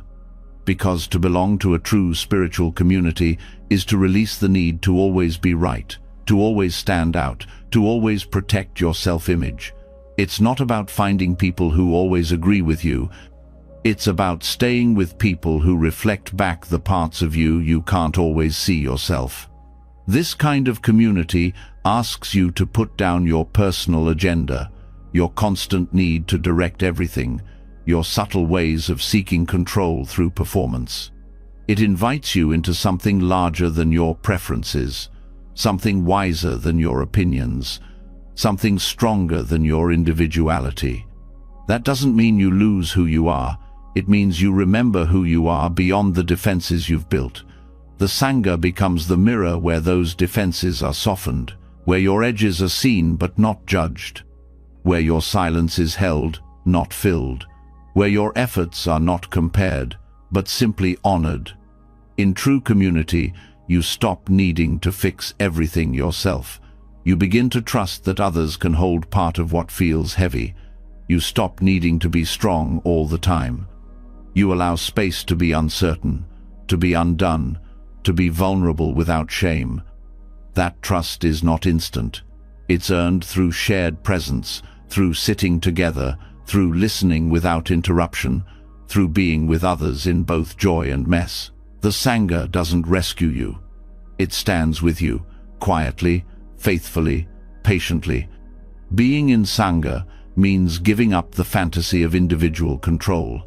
It means learning to walk together, even when it's slow, even when it's not your pace. It means making room for differences and knowing that practice continues even in the discomfort. That surrender can happen in conflict too, if you remain open to listening without needing to be the one who wins. Community is not always comfortable, and that's the point. It challenges your ideas of how things should go. It exposes your tendencies to isolate or to dominate. It reveals where you still cling to being the one who knows or the one who hides. It asks you to be seen in your wholeness, not just in your strengths. This is what makes Sangha a practice, not a convenience. It is not a curated social group. It is a space for awakening through the friction and the harmony of human contact. Through the real-time unfolding of personalities, patterns, and presence. And within this field, something powerful happens. You begin to trust what is shared more than what is separate. You stop idolizing your own view. You stop protecting your sense of control. You start listening with more humility, speaking with more care, holding space with less urgency to change it. That shift is where real transformation begins. Because now you are not leaning on just your own willpower, or your own interpretations, or your own story. You are resting in something collective, something woven from intention, from effort, from presence, that is sustained not by one person, but by many. The wisdom of Sangha is not loud. It moves through shared rituals, shared silence, shared repetition. The bow you offered earlier becomes part of the group rhythm. The silence you practiced alone now becomes a silence that holds many. The letting go that felt personal becomes relational. You start to notice that your practice doesn't just affect you, changes the atmosphere around you. Your inner surrender becomes a ripple that touches others without effort. There is accountability here, too, but not the kind rooted in guilt or pressure. It is the quiet reminder that your choices echo, that your reactions don't live in isolation, that how you show up matters not just for your path, but for everyone's. This is the surrender of egoic independence. It is the shift from self-improvement to collective awakening. It teaches you how to step back when needed, to step forward when called, to listen when it's not your turn to speak, to stay present when discomfort arises, to hold space for others even when you feel tired. And in doing so, you learn something will carry you, something you didn't create, but that you contribute to by your presence. Sangha is not a place to get your way. It's a place to let go of your way, so something deeper can emerge.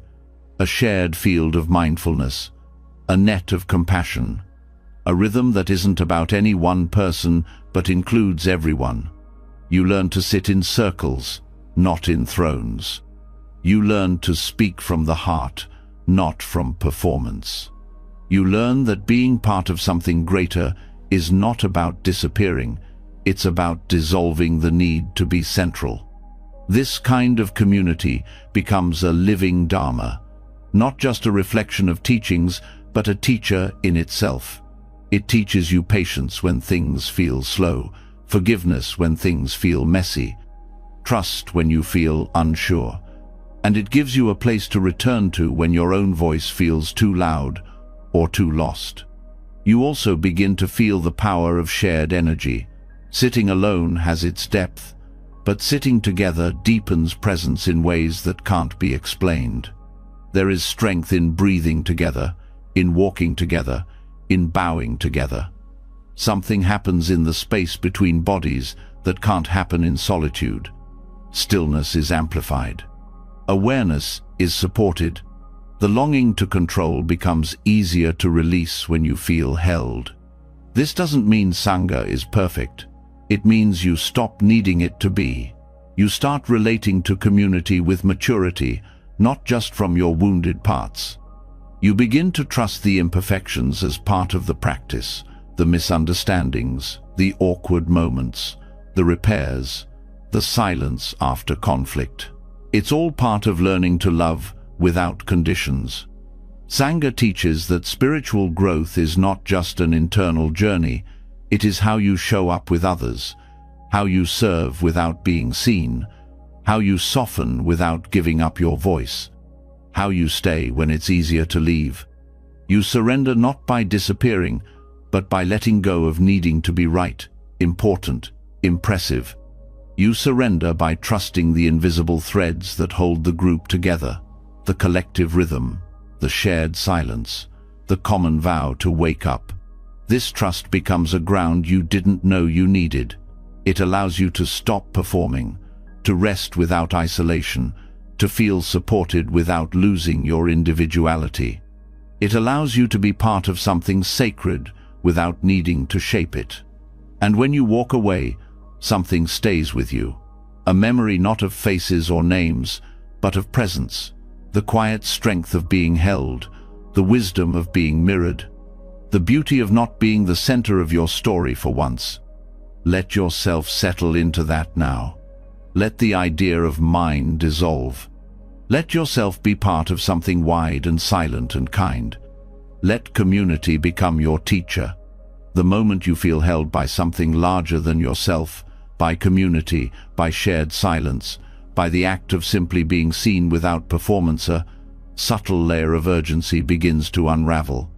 Not because your responsibilities disappear, but because you begin to question the pace at which you've been chasing life. The pressure to always be ahead, to catch up, to not fall behind. The constant measuring of days and hours, the background anxiety that time is running out. When community slows you down, something within whispers, must you keep rushing? This question leads directly into one of the most profound teachings in the Dharma Nikaya, impermanence, not just as an idea, but as a direct, continuous experience. Nothing lasts. Not youth. Not health. Not certainty. Not even this breath. It is arising and ending over and over. And yet instead of bringing peace, impermanence often triggers fear, because it reveals a truth most people work hard to avoid. Time cannot be controlled. You were taught to manage time, to maximize it, to use it wisely, to plan for it, protect it, and not waste it. But this relationship with time often becomes a source of suffering, because time begins to feel like a threat, a resource you're always losing, a shadow chasing you. And with that comes anxiety, the fear that you're behind, that you won't finish, that life is passing you by before you've figured it all out. Buddhist practice doesn't remove impermanence. It invites you to become intimate with it, not conceptually, but viscerally. To notice how everything is changing right now. To witness the flow of moments not as something to manage, but as something to meet. You start to see that trying to control time is like trying to hold a river. The tighter you grasp, the more it slips through. This shift doesn't make you indifferent, it makes you wiser. You stop organizing your life around the illusion of permanence. You stop postponing joy. You stop waiting for the perfect moment to rest, or breathe, or begin again. You understand that presence isn't found at the end of your to-do list. It's available now if you stop pushing. The surrender of time is not laziness, it's a form of reverence. You begin to honor the moment, not because it will last, but because it won't. That understanding brings you closer to what's real. You drink your tea with more awareness. You listen more carefully. You show up more completely, not because you're trying to make the most of time, but because you know you're not promised another chance. Letting go of time, anxiety, also means letting go of the idea that you should be somewhere else in your life, that your progress should look different, that you're falling behind. Buddhism offers no milestone to reach, no clock to beat. It only asks you to be here, and being here is enough, because this is the only place awakening can happen. You start to notice how often you measure your day in terms of productivity. How often you feel guilty for resting, how often you speed through the present to get to the next thing. But when you live like that, time is no longer alive, it becomes mechanical, something you serve rather than inhabit. Impermanence teaches you that every moment is fresh, that what happened 5 minutes ago no longer exists, that what's coming cannot be controlled. So why spend this breath regretting the last one or fearing the next? Each moment holds the potential for a complete return. This return is the essence of mindfulness. It's not about stopping the flow of time, it's about not getting swept away by it. You begin to move differently, you begin to respond instead of react. You feel your breath while walking, you pause before speaking, you notice the light changing across the floor. These are not small things, these are the ways you return to reality. Time doesn't need to be mastered, it needs to be met. When you release the compulsion to schedule every moment, life begins to unfold in its natural rhythm. Sometimes it's fast, sometimes it's slow, sometimes nothing happens, sometimes everything changes in an hour. Control cannot guarantee outcomes, but presence can guarantee that you're alive for all of it. The deeper you move into this awareness, the more compassion arises for yourself and for others. You realize that everyone is moving through time with the same uncertainty, that nobody knows how much time they have left, that grief is always close and love is always fleeting, and from that softness, urgency begins to transform. It's no longer about racing. It becomes a quiet commitment to not miss what's here. This includes your emotions. You stop rushing through sadness. You stop avoiding discomfort. You stop needing every moment to feel pleasant. Instead, you stay. You feel what you feel. You let it move. You trust that it too will pass, as everything does. Impermanence doesn't just apply to joy. It applies to pain. No state is permanent. No mood defines you. Nothing sticks. And knowing this gives you permission to stop resisting what's here now. Your relationship with plans also shifts. You still make them, but you stop worshipping them. You stop collapsing when they change. You stop judging yourself when they fall apart. You understand that control over time is partial, not total. You bring intention, not demand. You begin to hold your calendar like you hold your breath with presence, but not with panic.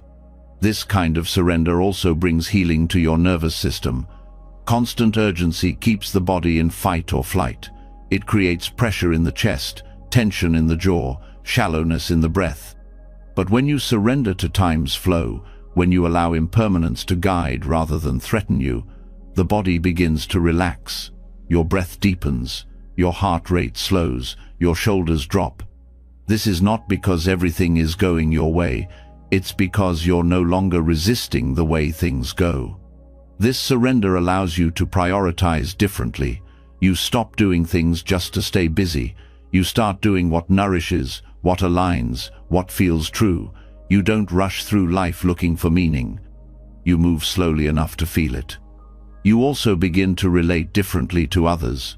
You speak with more intention. You forgive faster. You express love more easily. You don't wait for a better time to say what matters. Because you know time doesn't wait. You know every conversation could be your last. This is not tragedy, it's clarifying. You stop postponing your own life. You stop saying, someday. You stop waiting for the perfect alignment of circumstances. You see that now is the only time you will ever have to be kind, to be awake, to be alive. Letting go of control over time means releasing the story that life must unfold according to your plan. That your value depends on efficiency, that your worth is tied to productivity. It means seeing that the deepest joy is not in having more time, but in showing up fully to the time you're given.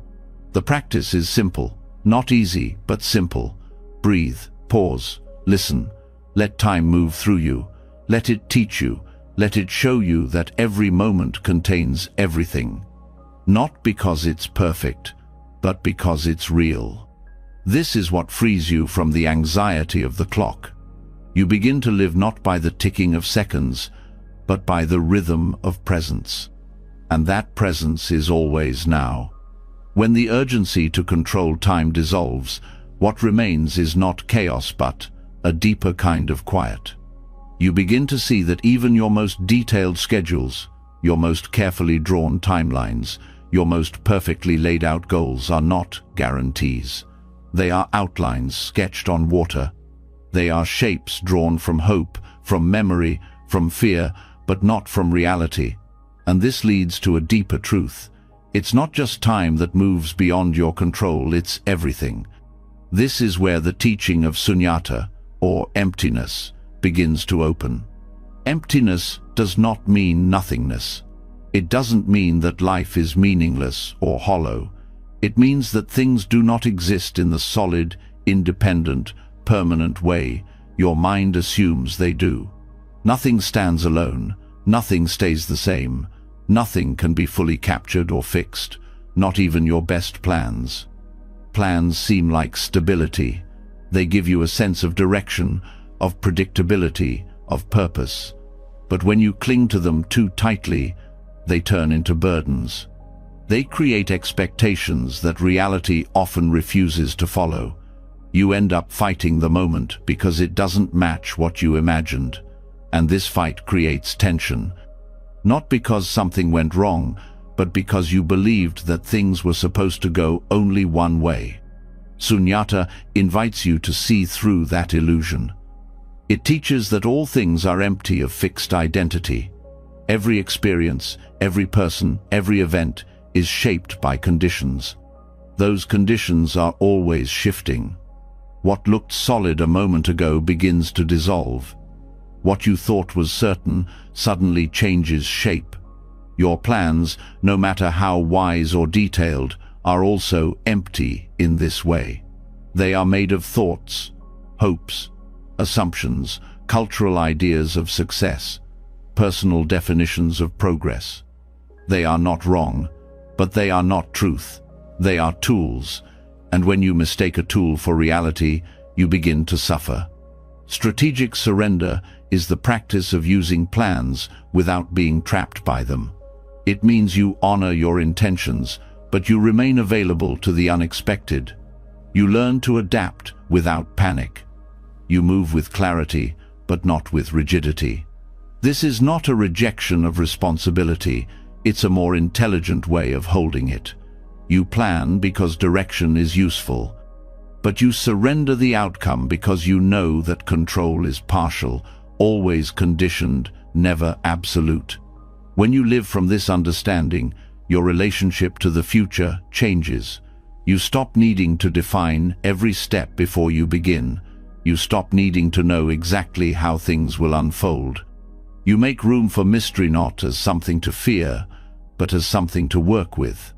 This mindset brings relief. It allows you to exhale, to stop trying to calculate every possibility, to stop editing your plans every time a new worry appears. It frees your attention for the moment you are in. The idea of a fixed future becomes softer. You start to hold your goals more lightly. You still care, but you no longer collapse when things shift. You no longer cling to the identity of the planner. You allow the plan to serve the process, not to control it. This surrender deepens your patience. It gives you space to grow through uncertainty. It helps you listen more carefully to what's unfolding rather than forcing something that isn't ready. You begin to see that some things need time, some paths need silence, some answers come not from effort, but from waiting.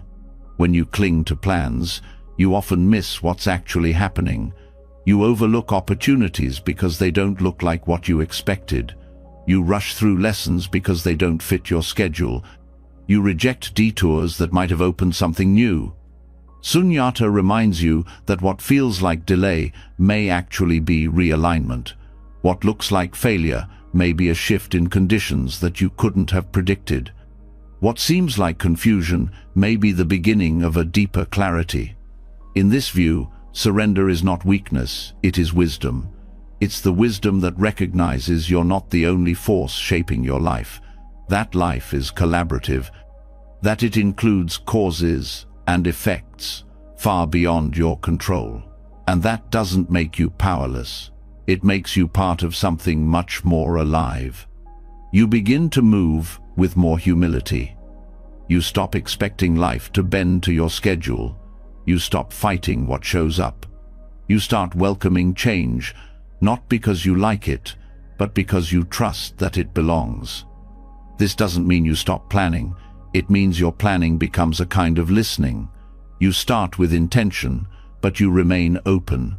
You look at your calendar not as a command, but as a possibility. You leave space for life to shape you, not just for you to shape life. The more you embody this, the more peaceful you become. Because you're no longer in constant resistance. You're not trying to control every outcome. You're not living in fear that things will fall apart. You know they might, and you know you can still show up. Sunyata also frees you from the pressure of identity built around achievement. When plans become rigid, they often carry not just tasks, but definitions of self. You start to believe that if the plan fails, you are a failure. that if something doesn't go your way, it reflects who you are. But emptiness teaches that identity is also not fixed. You are not your success. You are not your timeline. You are not your progress report. You are the awareness that moves through all of it. This awareness can shift direction without losing center. It can let go without collapse. It can begin again without shame. Strategic surrender is not indecision. It is precision in the presence of uncertainty. It is knowing when to pause, when to adjust, when to release. It's the difference between holding something firmly and holding it tightly. One gives energy, the other drains it. This understanding also changes how you relate to others. You stop expecting people to fit your vision. You allow relationships to evolve. You stop demanding that everyone move at your pace, think the way you think, agree with your plans. You begin to honor the emptiness in others, their shifting needs, their changes, their timing. You start to see that life isn't something to master. It's something to dance with. And dancing requires presence more than planning. It requires response more than control. This doesn't mean everything becomes effortless. It means you stop wasting effort where it isn't needed. You conserve energy. You move with rhythm. You work with conditions, not against them. Sunyata teaches that everything is connected, but nothing is fixed. It asks you to release the illusion of permanence and meet what is actually here. Plans become one expression of your heart's direction, but they are not the whole map. They are not the end. You still set goals. You still act. But you no longer believe that peace waits on the other side of completion. You find it in the middle of unfolding. This shift brings simplicity. You don't need to explain everything. You don't need to defend every choice. You begin to speak from clarity, not from defense. You move from integrity, not from fear. You begin to live your life as a conversation, not a script. Let this moment be that conversation. Let your next breath be unscripted. Let the shape of your life remain soft enough to change. Once you stop gripping tightly to plans, once you see that no path is ever fully solid beneath your feet, a different kind of tenderness begins to rise. Not a softness that turns away from life, but one that bows more deeply to it. And this tenderness shows itself most clearly in the places where attachment is strongest, especially in the ones we love the most. In no area is this more vivid than in parenting.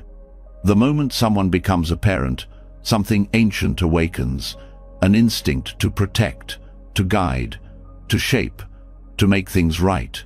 But within this love, attachment grows easily. And soon, without meaning to, control sneaks in. You start planning not just your life, but theirs. You carry expectations for who they will be, how they will behave, what they will achieve. You feel their pain as your failure, their choices as your reflection. Their freedom starts to feel like a threat to your identity as a good parent. The teachings of the Buddha offer an unexpected mirror here, especially in the Jataka Talas, the stories of his past lives. These stories are more than folklore. They are parables of compassion, patience, non-attachment, and presence. They reveal that parenting is not about possession, it is about care without clinging. In many Jataka tales, the Buddha appears not just as a teacher, but as an animal, a friend, a king, a father. Each story offers an example of wise relationship grounded in understanding rather than control. The lessons are quiet but profound. Love does not mean shaping another in your image. Love means allowing another to unfold as they are, while you remain a stable presence. One story tells of the Bodhisattva as a deer who risks his own life to protect a fawn caught in danger. The lesson isn't about heroism, it's about selfless care without attachment. The deer doesn't save the fawn to be praised. He acts because compassion moves him. There's no ownership in his love, only response. This reflects something essential in parenting. So often, care becomes entangled with ego. You want your children to succeed, to be happy, to avoid pain. But underneath that desire can live fear. A fear that you'll be blamed if they fail, that you'll be judged if they struggle, that their freedom will reveal your vulnerability. Control grows from that fear. You start to micromanage. You correct not because it's needed, but because it comforts your anxiety. But children are not projects. They are not extensions of your will. They are beings with their own path. And your role is not to mold them, it is to meet them, to offer structure without suffocation, to guide without demanding, to love without needing to possess. The Jataka tales help return parenting to its rightful place, not as a job to complete, but as a relationship to be lived with awareness. You stop focusing only on outcomes and start paying attention to the atmosphere you create. Are you offering safety or just rules? Are you listening or only instructing? Are you open to who they are becoming, or are you trying to keep them inside an idea of who they should be? This kind of parenting requires surrender, not giving up responsibility, but giving up the illusion of control. You still show up, you still offer boundaries, but you stop trying to engineer a perfect life. You stop reacting from fear. You start responding from trust. This doesn't mean you abandon your role. It means you become more skillful in it. You understand that each child is different, not only in temperament, but in karma. Their journey will not mirror yours. Their lessons will not arrive on your schedule. Your job is not to prevent suffering. Your job is to help them develop the tools to face life with clarity and strength. This shift from control to trust changes everything. You speak with more calm. You listen with more patience. You hold consequences without aggression. You stop trying to win every argument. You stop needing to be right. You start showing your own humanity, your own mistakes, your own learning process, and in doing so, you teach humility. The Buddha's path is not about erasing emotion, it's about seeing through it. You will still feel frustration, you will still worry, but you won't be ruled by it. You will learn to pause, to breathe, to remember that parenting is a practice, not a performance. Another Jataka tale tells of the Bodhisattva as a prince who gives up his wealth to serve others. When his family protests, he responds not with anger but with presence. He doesn't convince them with words. He lets his example speak. This is another kind of parenting, not leading by pressure, but by embodiment. Children absorb your nervous system more than your advice. They learn how to treat themselves by how you treat yourself. They notice when you rest, when you apologize, when you allow space for not knowing. They remember your tone more than your lectures. Surrendering control in parenting also means accepting impermanence. Children change, their needs shift. Their identity unfolds in ways you may not expect. If you hold too tightly to who they were, you miss who they are becoming. If you attach to one phase, you resist their growth. But if you stay present, you move with them, you adapt. You evolve together. This kind of presence builds trust, not just between parent and child, but within the child themselves. They begin to trust their experience. They feel seen, not for who you want them to be, but for who they are. And from that trust, confidence grows. Not the brittle confidence of performance, but the grounded confidence of authenticity. Surrender also helps you face your own past. Often, what you try to control in your children reflects what feels unfinished in yourself. If you were shamed, you try to prevent shame. If you felt invisible, you try to protect their identity. These efforts are human, but they are not always conscious. The more you become aware of your own conditioning, the less you project it onto them. You begin to relate to parenting as part of your own awakening. Your children become your teachers. They reveal where you still grasp, where you still fear, where you still try to shape life instead of meeting it. And every time you pause instead of react, every time you listen instead of interrupt, every time you stay instead of fix, you return to the heart of the path. You return to compassion, not as sentiment, but as strength, not as indulgence, but as clarity. This is what the Jataka tales invite, a way of parenting that is both wise and kind, structured and soft, present and unattached, a way of raising others without losing yourself, a way of releasing control without abandoning care. You still guide, you still show up, but now your guidance comes from presence, not fear. Let your parenting become part of your practice. Let your letting go become your greatest teaching. Let your love be large enough to not need control. When you begin to let go of control in parenting, when you soften into the unknown and trust more than you instruct, the lessons start to ripple outward. What begins at home doesn't stay there. The capacity to listen without defending, to respond without force, to stay open while holding boundaries, these qualities are not just for raising children. They are the foundation for navigating all relationships, especially the difficult ones. And the most difficult are often marked by conflict.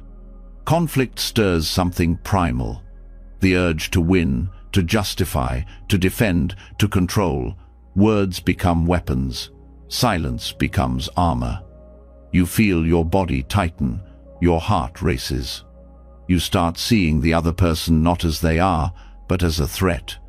And in those moments, the mind tells you that control will fix it, that force will bring peace, that proving your point will settle the tension. But this has never worked, not truly. In the teachings of the Buddha, there is a different path, a middle path that doesn't collapse into passivity and doesn't explode into aggression, a path of non-resistance, not avoidance, not weakness, a deep, embodied presence that meets conflict with clarity instead of reaction. This is a form of surrender, but not one that disappears, one that transforms. Non-resistance begins by letting go of the need to win, the need to dominate the conversation, the need to be the one who is right. This doesn't mean you agree with what's wrong. It means you stop believing that your inner peace depends on changing the other person. You stop tying your freedom to their behavior. This shift is not soft in the way people assume. It is courageous, because it means staying open in discomfort. It means not using blame as a shield. It means letting someone else's anger move through the space without needing to match it. It means pausing when everything in you wants to defend. In the moment of conflict, this pause is power. It allows you to feel your feet, to notice your breath, to recognize your triggers without being ruled by them. You begin to sense the energy underneath the words, not just the words themselves. You feel the tightness in your jaw, the rising heat in your chest, the sharp edges of judgment forming in your mind, and instead of feeding them, you witness them.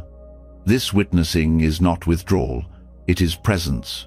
You stay engaged, you listen, you speak from the center, not from the edge. You say what is true without needing to hurt. You stay in the room without disappearing. This is what makes non-resistance transformative. It doesn't deny conflict, it meets it with awareness. It stops adding fuel to the fire and starts revealing the roots of it. Sometimes the root is fear, sometimes shame, sometimes misunderstanding. Often, it's a lifetime of unspoken pain. When you refuse to escalate, something surprising can happen. The conflict begins to lose its shape, not because you forced peace, but because you stopped contributing to the cycle. This doesn't guarantee resolution, but it does guarantee clarity. You begin to see your part more clearly, not for blame, but for liberation. You see where your own expectations have turned into demands, where your voice was trying to control, not connect. where your silence was not compassion, but avoidance. In non-resistance, surrender looks like this. You no longer believe you need to crush your opponent to be safe. You no longer collapse your truth to avoid discomfort. You begin to speak from a grounded place, not because you want to be heard, but because you are clear. The outcome matters less than your alignment in the moment. This kind of surrender strengthens your boundaries. It shows you what you will stand for, not from aggression, but from stillness. You say no without hatred. You say yes without pressure. You stop swinging between extremes. You hold your ground with compassion, not with control. The Buddha once said that hatred does not end through hatred. It ends through love. But this love is not sentimental. It is fierce and rooted. It does not avoid the truth. It holds the truth with gentleness and refuses to make an enemy out of another human being. This doesn't mean you tolerate harm. It means you stop harming back. You leave situations when needed. You protect yourself when it's wise. But you do it with awareness, not with vengeance. You stop carrying the conflict inside long after it ends. You stop rehearsing your defense over and over. You let it pass through. This letting go is not forgetting, it's freedom. When you surrender your grip on being right, you make room to understand. You hear what is beneath the surface. You learn what the other person cannot say directly. You start to feel the brokenness behind the anger. And when you meet that pain with presence, it often softens if the person can't name why. This kind of energy shifts the dynamic. You become the calm center in the storm. You do not provoke. You do not collapse. You do not control. You reflect what is possible when someone stays rooted in themselves. Over time, this practice teaches others how to meet you differently. They begin to expect less resistance, less noise, less manipulation, and in that space, something honest can finally emerge. Even if it doesn't, you are still free, because your well-being is no longer tied to being right, to being agreed with, to being obeyed. It is tied to your own clarity. This doesn't mean you always get it right. You'll still lose your temper. You'll still shut down, but the difference is, you'll notice it faster. You'll return quicker. You'll apologize without needing to be asked. You'll forgive without needing an apology first. This is how conflict becomes practice, not something to avoid, but something to learn from, a mirror that shows you your patterns, a teacher that shows you where you still grasp, where you still fear, where you still forget who you are. And when you remember, you surrender again, not to the other person, but to truth, to peace, to the moment. Let the next time you are misunderstood be a practice in softening. Let the next disagreement become an invitation to listen without defense. Let the next conflict become a place where peace is planted, not forced. When you stop meeting conflict with resistance, when you surrender the need to control how others act or react, a deeper challenge begins to surface: the need to be understood, not just heard, but truly seen, recognized, confirmed. And when that doesn't happen, the pain feels personal. You question your worth. You repeat conversations in your mind. You wait for validation like it's air. But what if peace doesn't require being understood at all? This kind of surrender is subtle. The attachment isn't loud. It doesn't always shout. Sometimes it hides behind helpfulness, honesty, or even spiritual language. You explain your feelings with care, hoping they'll see your heart. You speak truthfully, expecting empathy. But when the response doesn't come, when your depth is overlooked or misread, you're left with a silent ache, the ache of invisibility. In Buddhist practice, this ache becomes a doorway, because it shows you something essential. It shows you that being misunderstood is not the source of suffering. Attachment to being understood is the clinging to image, the desire for reflection, the belief that others must mirror your inner world for it to be real. This is where the suffering lives. Letting go of that need is not indifference, it is maturity. It's the shift from external dependence to internal steadiness. It's learning to rest in your own knowing, even when it isn't mirrored. It's releasing others from the responsibility of proving your truth. When you stop needing to be understood, your words become cleaner. You speak without hidden agendas. You don't use honesty to manipulate. You don't package your pain in ways that beg for approval. You speak to share, not to control how others respond. This shift also changes how you listen. You stop listening only to reply or to find your own reflection. You begin to receive people where they are, even when they don't meet you in the same place. You start to see that not every connection requires deep understanding to be meaningful. That presence can exist even when perception is imperfect. Letting go of this need is not about isolation. It's about freedom. You stop making your peace dependent on someone else's capacity to receive you. You stop expecting others to carry your depth. You start trusting that your truth doesn't need constant validation to remain true. This doesn't mean you don't care. It means you care in a different way. You love without bargaining. You connect without clinging. You express without expecting. And when misunderstanding happens, which it always will, you don't collapse. You stay rooted. You stay clear. You stay open. There's a story in the Buddhist tradition of the Buddha remaining silent when accused unjustly. His silence wasn't cold. It wasn't passive. It was rooted in wisdom. He knew that trying to explain his innocence to someone who wasn't ready to hear it would only deepen their delusion. His clarity did not depend on their agreement. This is the power of non-defensiveness. Not because you don't have a response, but because you don't need to be seen a certain way to feel whole. You start trusting that the truth will do its work without your management. You begin to feel the peace that comes when you no longer need to be constantly validated. This doesn't mean you suppress your voice. It means you express from a place that doesn't depend on outcome. You no longer say things just to be right, to gain sympathy, or to control the emotional landscape of others. You speak because there is something clear to say. And then you let it go. Letting go of the need to be understood also reveals hidden pride. The belief that your view is superior, your heart more pure, your pain more refined. You begin to notice the subtle ways the ego tries to build identity through depth, through insight, through sensitivity. When that identity isn't seen or valued, it reacts, it defends, it withdraws. But when you release this clinging, something else opens: humility, the kind that doesn't shrink but softens, the kind that doesn't announce itself but simply listens. Humility lets others misunderstand you without needing to fix their perception. Humility lets you remain present even when you are misread. This space is not empty, it's rich.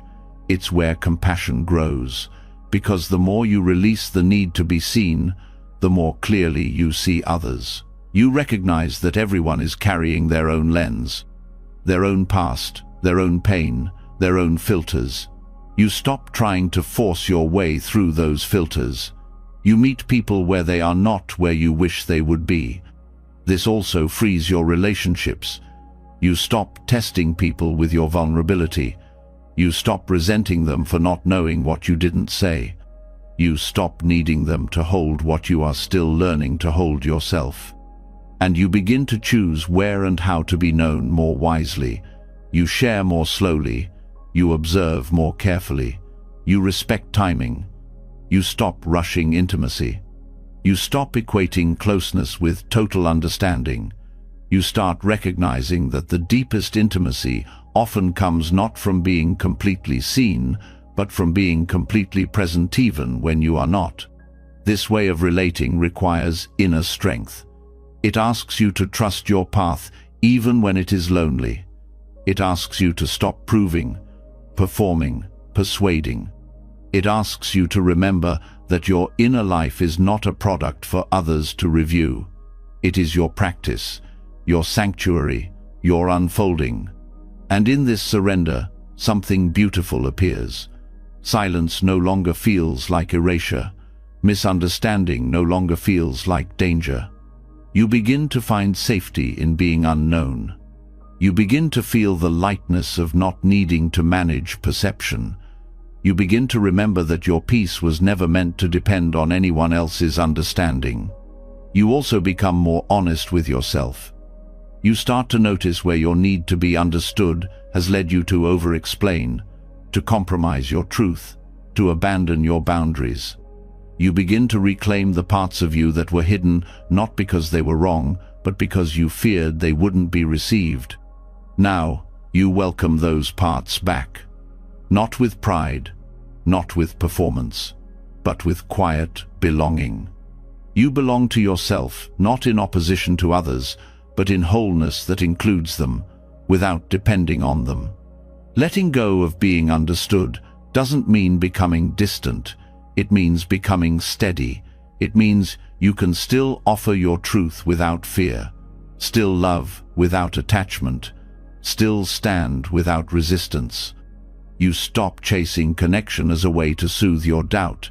You start offering connection from a place of inner fullness. You become easier to be around because your presence is not a demand, it is an offering.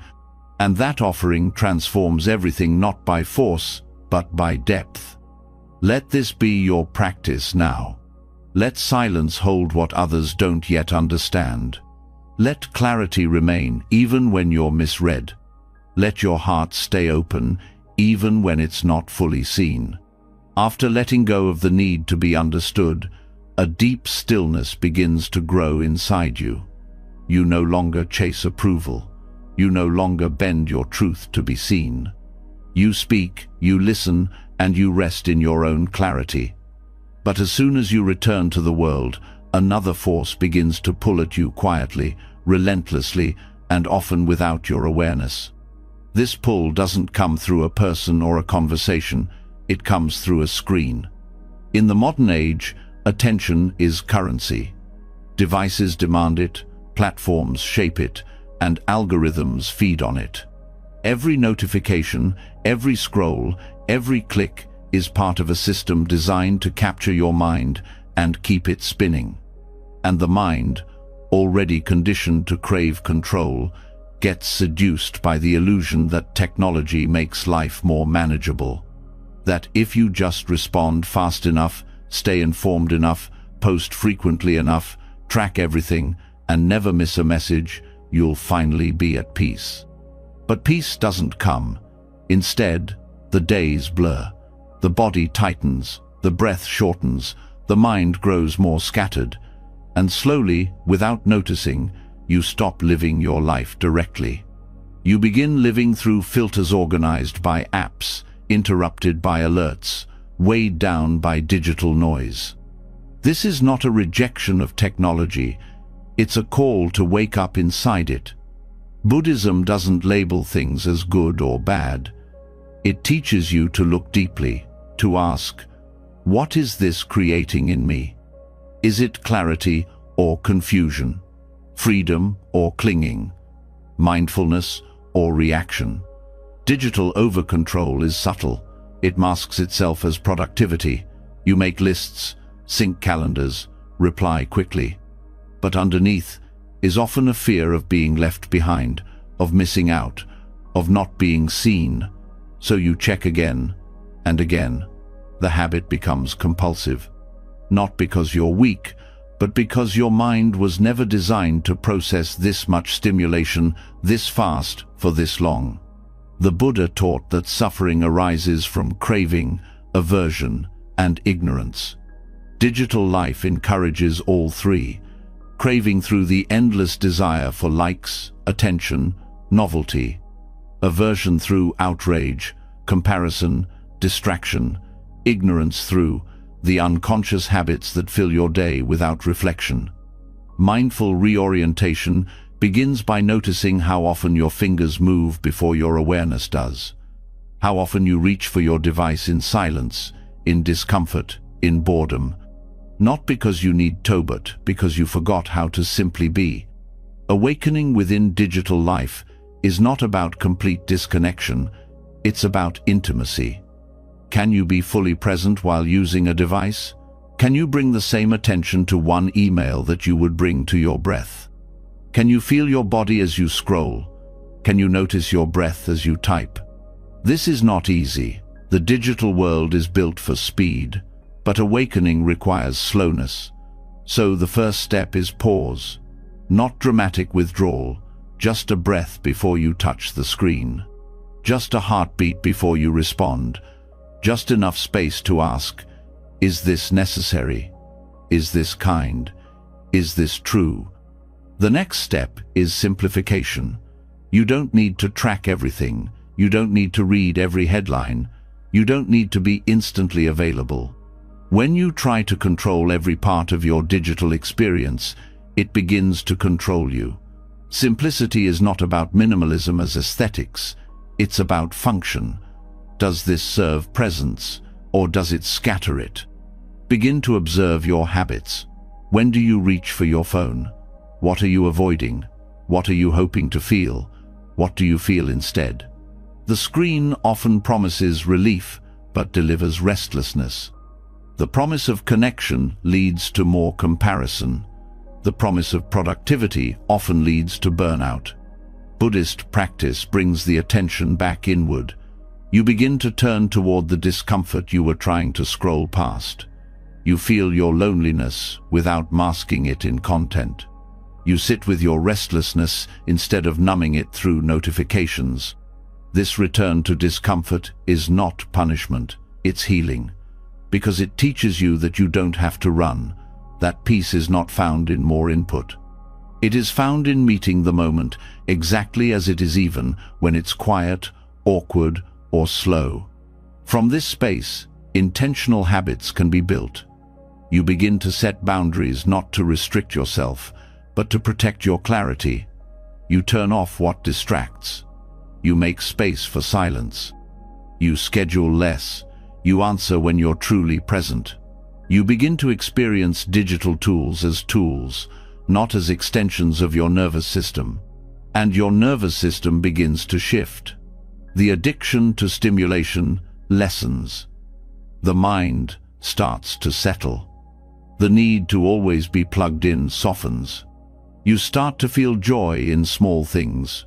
Again, conversations without interruption, meals without screens, walks without podcasts. This doesn't make you less engaged. It makes you more alive. Because now your attention is not split. Your presence is not leaking. You begin to engage fully with what you choose. You respond with care. You create with intention. You stop multitasking your way out of your own life. Digital life can also become part of the practice itself. You bring mindfulness to how you read, how you share, how you consume. You stop spreading outrage without reflection. You stop posting just for validation. You begin to use your voice with honesty, with kindness, with care. You also become more generous with your silence. You stop needing to fill every moment with updates. You begin to appreciate the power of not responding right away, the beauty of waiting, the wisdom of choosing your words carefully. Letting go of control in digital life is an act of reclaiming your humanity. It's remembering that you are not a machine, that your worth is not measured by your output, that your peace is not found in your screen time. It is found in the space between tasks, in the breath between alerts, in the pauses you choose. And in choosing those pauses, you reclaim choice itself. You are no longer driven by reactivity. You become responsive, conscious, softly awake, in the middle of an overactive world. This path is not about perfection, it's about attention. It's about returning again and again to the question, who am I when I stop performing for the screen? Who am I when I stop reaching for control? The answer is always here. In stillness, in simplicity, in presence. Once the noise of digital life begins to quiet, once your presence is no longer scattered across platforms, something more honest begins to surface. Without constant stimulation, the mind turns inward. You start to feel things more fully. You start to notice the places where your attention was masking a deeper attachment, not to information or devices, but to identity. And one identity, especially for those walking the path of practice, can be the hardest to release: the role of the helper. Helping others appears noble. It is encouraged, praised, and often expected. It feels purposeful. It gives you direction. But when helping becomes a role you cling to, it can shift from compassion to control. It can begin to create suffering, not just for others, but for you. The teachings of Buddhism guide you toward compassion, but also toward wisdom. True compassion does not require you to fix. It does not ask you to be the savior, the rescuer, the one who always knows what to do. True compassion sees clearly. It acts without attachment. It cares without needing credit. It loves without needing to be needed. Letting go of helping is not a rejection of kindness. It is the surrender of ego's involvement in service. It is the release of the subtle grasping that says, "I must be the one to heal, to guide, to hold everything together." That grasping can wear many faces. It may show up as constant advice-giving, as discomfort in silence, as the inability to watch someone struggle, as the habit of stepping in before someone asks. Underneath it, there's often a hidden fear that without this role, you won't be seen. That if you stop helping, your worth will be questioned. That if you allow others to walk their path, even when it's hard, you'll be blamed for stepping back. But the Dharma teaches you to look deeper, to see what's really driving your actions. When helping becomes a way to secure identity, it becomes a form of clinging. And clinging, even to something virtuous, leads to suffering. Compassion means presence, and presence requires spaciousness.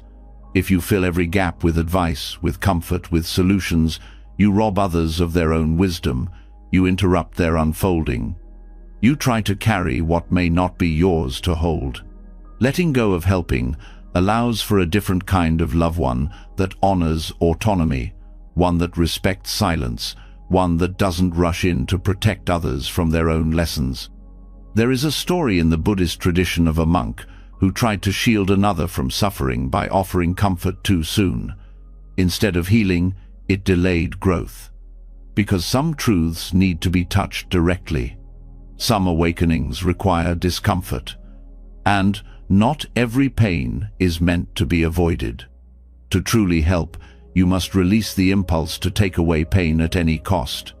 You must learn to sit beside suffering without trying to rearrange it.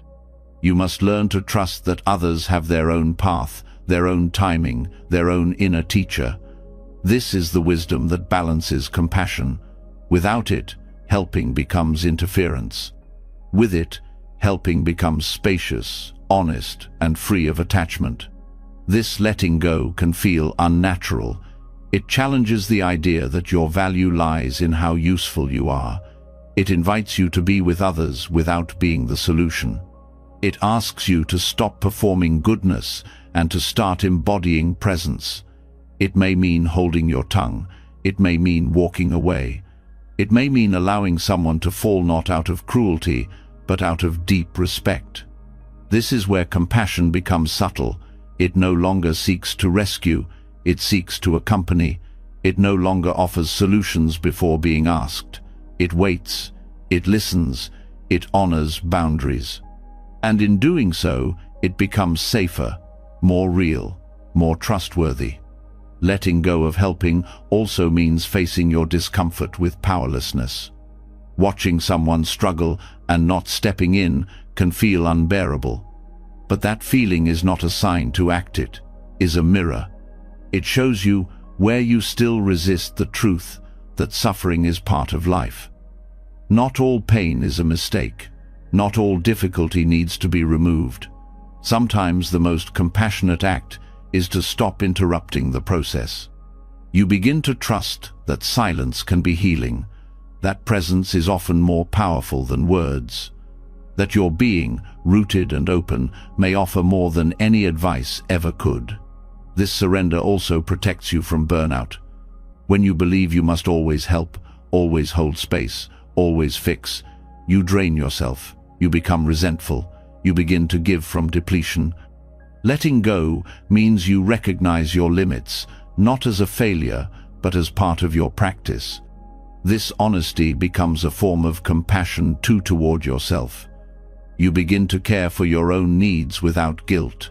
You learn to say no without shutting your heart. You stop using helping as a way to escape your own pain. You also begin to see others more clearly. Without the lens of fixing, you start to see their strength, their resilience, their capacity to grow. You begin to trust their path, not in theory, but in practice. You stop assuming they are broken.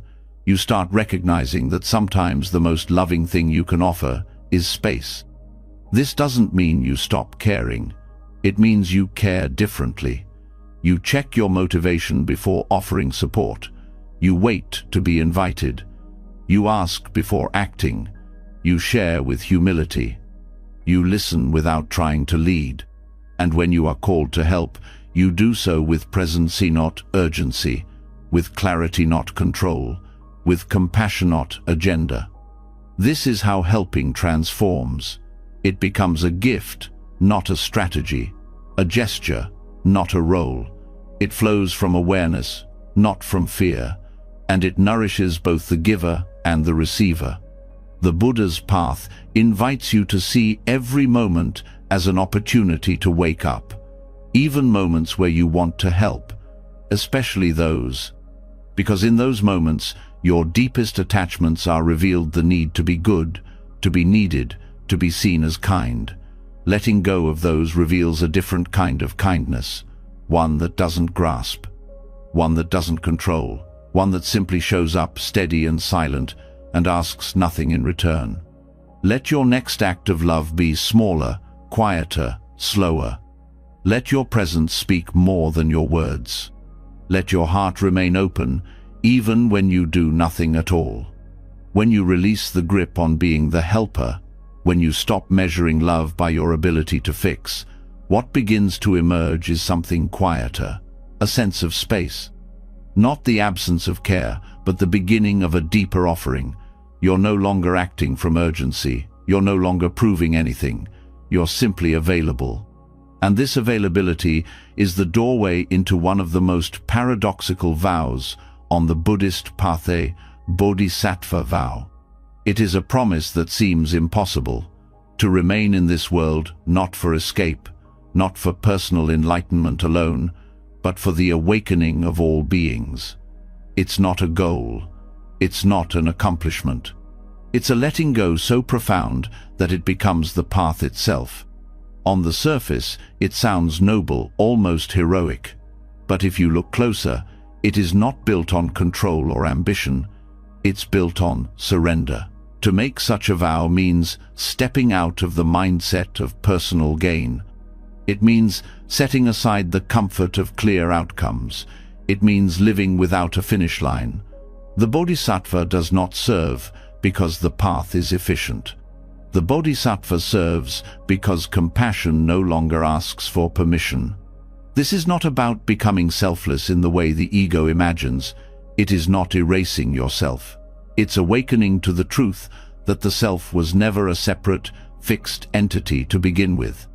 And from that realization, the walls that kept love conditional start to dissolve. You no longer give to be recognized. You no longer wait to feel ready. You simply open, again and again, to the suffering and beauty of this world and meet it as it is. To walk this path is to give up control over your impact. You may serve someone who never thanks you. You may speak truth that no one listens to. You may care for people who change nothing. And still you stay, not because you believe you can save the world, but because love is no longer dependent on results. This vow demands that you surrender your ideas of progress. It asks you to release the fantasy that you will one day arrive at a place where suffering no longer touches you. You don't vow to serve because it's easy. You vow to serve because there is no separation left between yourself and the world around you. This is a vow made in the face of uncertainty. You don't get to know how long it will take. You don't get to decide who changes and who doesn't. You simply offer your presence over and over, like water shaping stone, without demand, without hurry, without needing to control what will grow. The Bodhisattva path is a form of radical non-control, because it removes the illusion that your actions need to have visible, measurable effects in order to matter. It teaches that planting a seed is enough, even if you never see the tree. That showing up in presence is enough, even if the moment passes unspoken. That your care, when free of agenda, becomes something vast. This kind of surrender doesn't look dramatic. It shows up in small, consistent ways. In choosing patience instead of irritation. In listening instead of correcting. In staying with someone's pain without trying to turn it into a lesson. In being okay with not being the one who gets credit. You stop needing to shape life. You begin to meet life. You're not driven by what you think should happen. You become available to what is happening. The vow also reshapes your goals. You may still have aspirations, but they're no longer about personal success or spiritual achievement. They're about alignment, about integrity, about the intention behind your actions. You stop needing the world to validate your choices.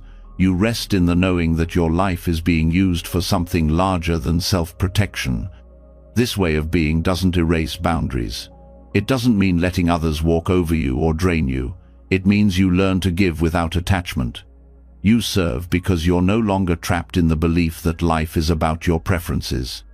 The Bodhisattva does not seek reward. They seek truth. And truth often appears in places that are uncomfortable. You may be called to serve where it's inconvenient, to speak where it's unpopular, to care where it's not returned. You do it anyway, not from martyrdom, from freedom, because you are no longer hooked by outcomes. You are moved by compassion. This does not mean you abandon your needs. It means you begin to see them in context. You feed your body, not out of vanity, but to have energy to serve. You rest, not because you're escaping the world, but because you know exhaustion closes the heart. You tend to your mind so that it remains clear not for achievement, but for presence. This vow is not made once. It's made over and over. Each time you feel the pull to grasp, or fix, or defend, and you choose instead to open. Each time you notice yourself wanting recognition, and you return to quiet giving. Each time you lose your way, and still begin again. To vow to awaken for the benefit of all beings is to accept that you cannot control when that awakening happens, for yourself or for anyone else. And still, you stay. You serve not from strategy, but from surrender. This path teaches you to see the sacred in the mundane. Every act becomes an offering, making tea for a friend, sitting quietly with someone in pain, picking up the phone when you'd rather not, holding a boundary with love, saying no with clarity, saying yes with care. You begin to walk through life less like a person chasing meaning and more like a presence creating it. You don't need every interaction to feel profound. You just need to show up. You don't need every choice to be right. You just need to stay connected to your intention. This kind of life leaves a different trace. It may not always be noticed, but it is felt. You create spaces where others can be real. You model what it means to stay soft in a hard world. You move with the kind of quiet that reminds people of their own depth. The Bodhisattva vow is not a destination. It is a direction. It points you back again and again to the present, to the moment where you choose not to control, not to force, not to retreat, but to meet life exactly as it is, with as much love as you can. Let this moment be that choice. Let your vow live not in words, but in your next action. Let service flow not from pressure, but from presence. After stepping into the vow to serve all beings, not from ambition, but from presence, the heart learns something rare. It learns how to keep offering without needing to win, without needing to fix, without needing to disappear. But as this surrender deepens, a new question quietly arises. How do you keep surrender from becoming passivity? How do you remain engaged in life without falling into force or fading into helplessness? This is where the Buddha's core teaching reveals its full brilliance. The middle way, a path that avoids extremes. Not halfway between two poles, but a dynamic center space of wisdom that balances effort with ease, courage with rest, clarity with humility. And when it comes to surrender, this balance is everything. Surrender is often misunderstood. One version turns into domination where you control outcomes, force direction, demand certainty. The other turns into collapse where you give up, stay silent, stop caring. But true surrender is neither. It is not about being passive, nor about being aggressive. It is about being rooted, responsive, and deeply aware of the conditions you are living in. To walk the middle way in surrender is to trust life without withdrawing from it. You let go of the illusion that you control the whole story, but you remain committed to participating in it fully. You stop trying to write every chapter in advance. You start listening to the moment and moving with it, not ahead of it, not behind it. This is an active surrender. It asks for discernment. It means you stay engaged, but without gripping. You keep showing up, but without demanding that things look a certain way. You care deeply, but you no longer tie your identity to outcomes. It is not neutrality, it is presence. When people fall into extremes, it is often because of fear. The fear that if they stop pushing, nothing will move, or the fear that if they try again, they'll fail once more. But the middle way invites you to meet those fears without being led by them. It asks you to act when it's time, and rest when it's time, based on pressure, but on insight. This balance shows up in daily life again and again. You face a challenge. One part of you wants to control it completely. Another wants to walk away. Surrender on the middle way is choosing neither. It is staying close to the situation with clarity. You pause. You listen. You act only when the action is wise, not when it is impulsive, not when it's a reaction to your own discomfort. This is not easy. It requires a level of self-awareness that can only come from practice. You have to watch your own patterns, the places where you tend to dominate, the places where you tend to withdraw. You begin to catch the moment when urgency takes over, and you soften. You notice when you want to shut down, and you breathe instead. In this balance, surrender becomes skillful. It becomes compassionate. It honors timing. It respects reality.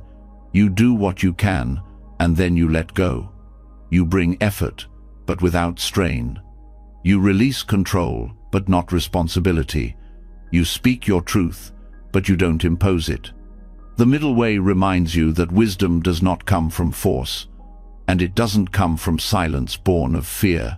It comes from grounded presence, from the willingness to stay right where you are, awake to what is actually needed, not what your ego thinks should happen. This kind of surrender often feels subtle. There's no big release, no dramatic gesture. It's the small shift from tightening to softening, the small breath between thought and action, the willingness to be gentle with yourself and others, even when things feel uncertain. In relationships, this balance allows for real connection. You're not trying to change the other person, and you're not erasing yourself. You show up honestly, you listen.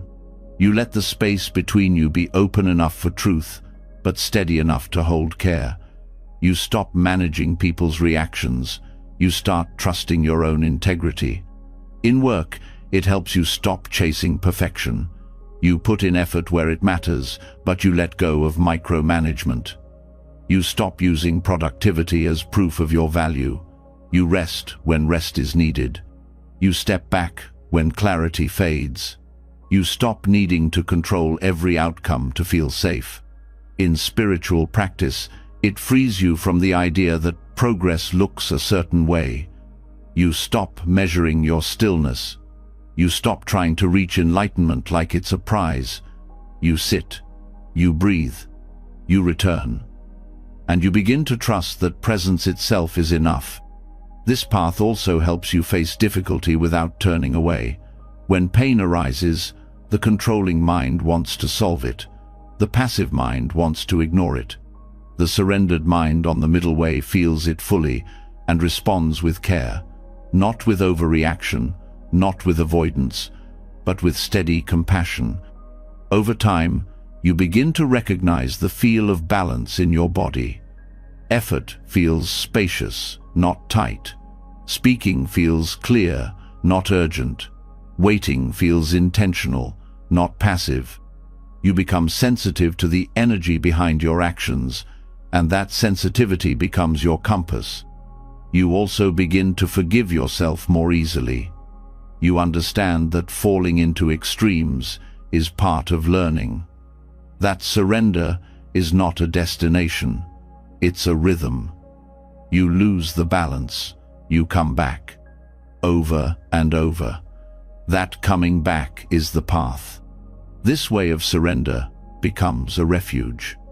Not because life becomes easier, but because you are no longer at war with it. You don't collapse when things change. You don't force what isn't ready. You meet each moment with the question, what is the most loving thing I can do right now? Sometimes the answer is action. Sometimes it's stillness. Sometimes it's speaking. Sometimes it's silence. But it's always rooted in awareness, not in fear, not in control. This is surrender as wisdom, surrender as alignment, surrender as a middle way, not halfway between extremes, but fully alive in the present moment, with your heart open and your hands free. Let this be your next step. Let this be your breath. Let this be enough. When surrender becomes balance, when you stop swinging between extremes and learn to move with steadiness, another layer reveals itself.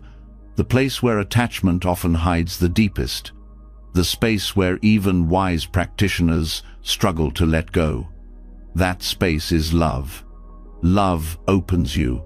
It softens your voice, your body, your plans. It pulls you closer to others and teaches you care in a way nothing else can. But even in its beauty, love can easily become entangled with fear.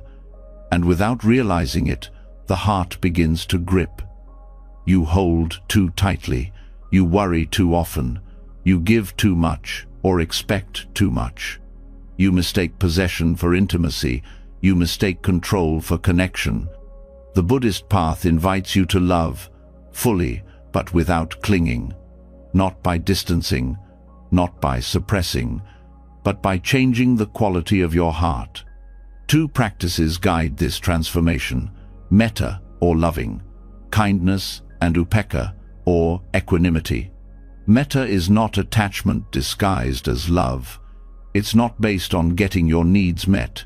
It's not about how someone completes you. Metta asks, can you wish someone well even when they don't choose you? Can you love without turning it into a transaction? Can you care without needing to be rewarded or understood? This form of love doesn't cling because it doesn't depend on outcome. It flows from your nature, not your insecurity. It doesn't close when the person changes. It doesn't tighten when you feel afraid. It keeps offering warmth not because of who they are, but because of who you are. To love like this, the heart must let go of control. You stop trying to shape others. You stop needing to be central in their story. You let people come and go without making their movements mean something about your worth. You feel the sadness when they drift. You feel the joy when they return. But you stop gripping. You stop needing love to look a certain way to feel safe. Upekkha is what allows metta to remain steady. Without equanimity, love collapses into attachment. You give, but you want something back. You love, but you need a certain response. When metta meets upekkha, love becomes balanced. It's soft, but not clingy. It's warm, but not fragile. You wish others well, and you also accept their path even if it leads away from you. Equanimity does not mean detachment. It means the ability to remain stable when your hopes are not fulfilled. It means you can care deeply without being shaken by every shift. You still feel, you still show up, but you don't collapse. You don't lose yourself. This way of loving challenges the common idea that closeness means control. That to love someone is to worry about them constantly. That to be a partner is to fix, manage, or merge completely. In truth, love deepens when you give space, when you allow others to be fully who they are, when you stop editing your truth to keep them close. Letting go in love means recognizing that you cannot prevent change. That connection doesn't depend on holding tightly. It depends on your capacity to remain open even when it hurts. Even when the relationship shifts into a new shape. Even when the person doesn't love you the way you hoped they would. This kind of letting go also heals codependency. The belief that your peace depends on someone else's mood, choices, or attention. You stop defining yourself by how well you are loved. You begin to love without losing your voice. You begin to see that your presence, your wholeness, is already enough. You become honest with yourself, with others. You stop pretending you're okay when you're not. You stop twisting your truth just to keep the peace. You start showing up as you are, loving without begging, giving without depletion, trusting without needing constant proof. This doesn't mean you accept unkindness. It means you learn the difference between love and attachment. Love nourishes, attachment drains. Love frees, attachment grasps. Love holds lightly. Attachment clutches tightly, afraid to let go. You begin to see that love without clinging is not less love, it's deeper love. It's love that allows others to grow even if it changes the relationship. It's love that honors your boundaries and theirs. It's love that trusts that freedom and connection are not opposites. In practice, this means pausing when the urge to control arises. It means noticing when your care turns into anxiety. It means asking yourself, is this love or is this fear?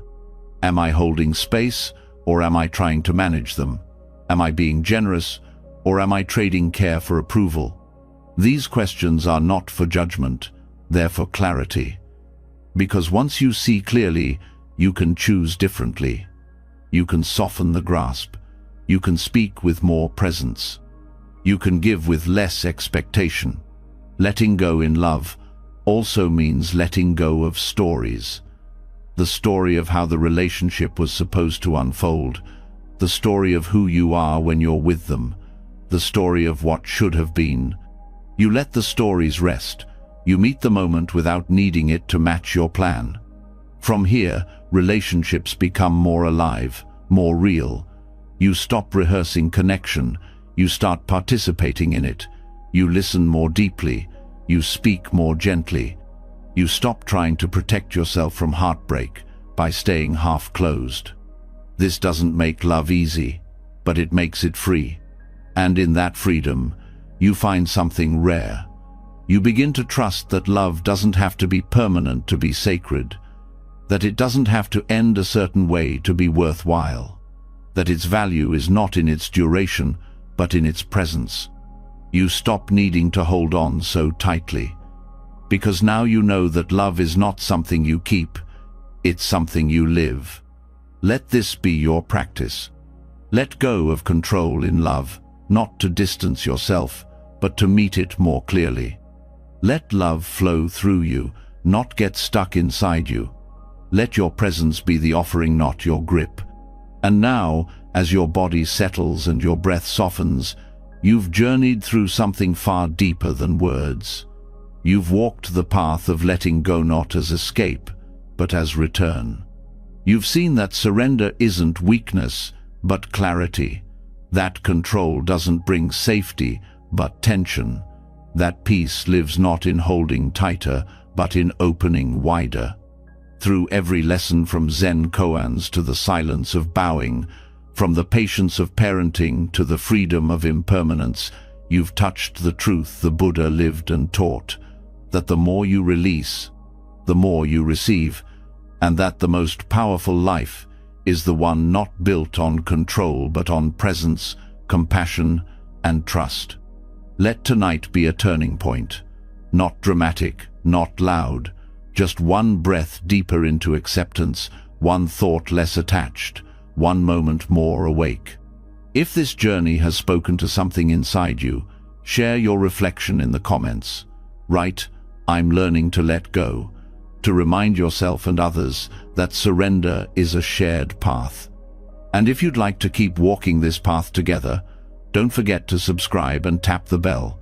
More calm, more wisdom, more space to breathe right when you need it. Now rest quietly. You are already enough. Let go. Let be. Good night.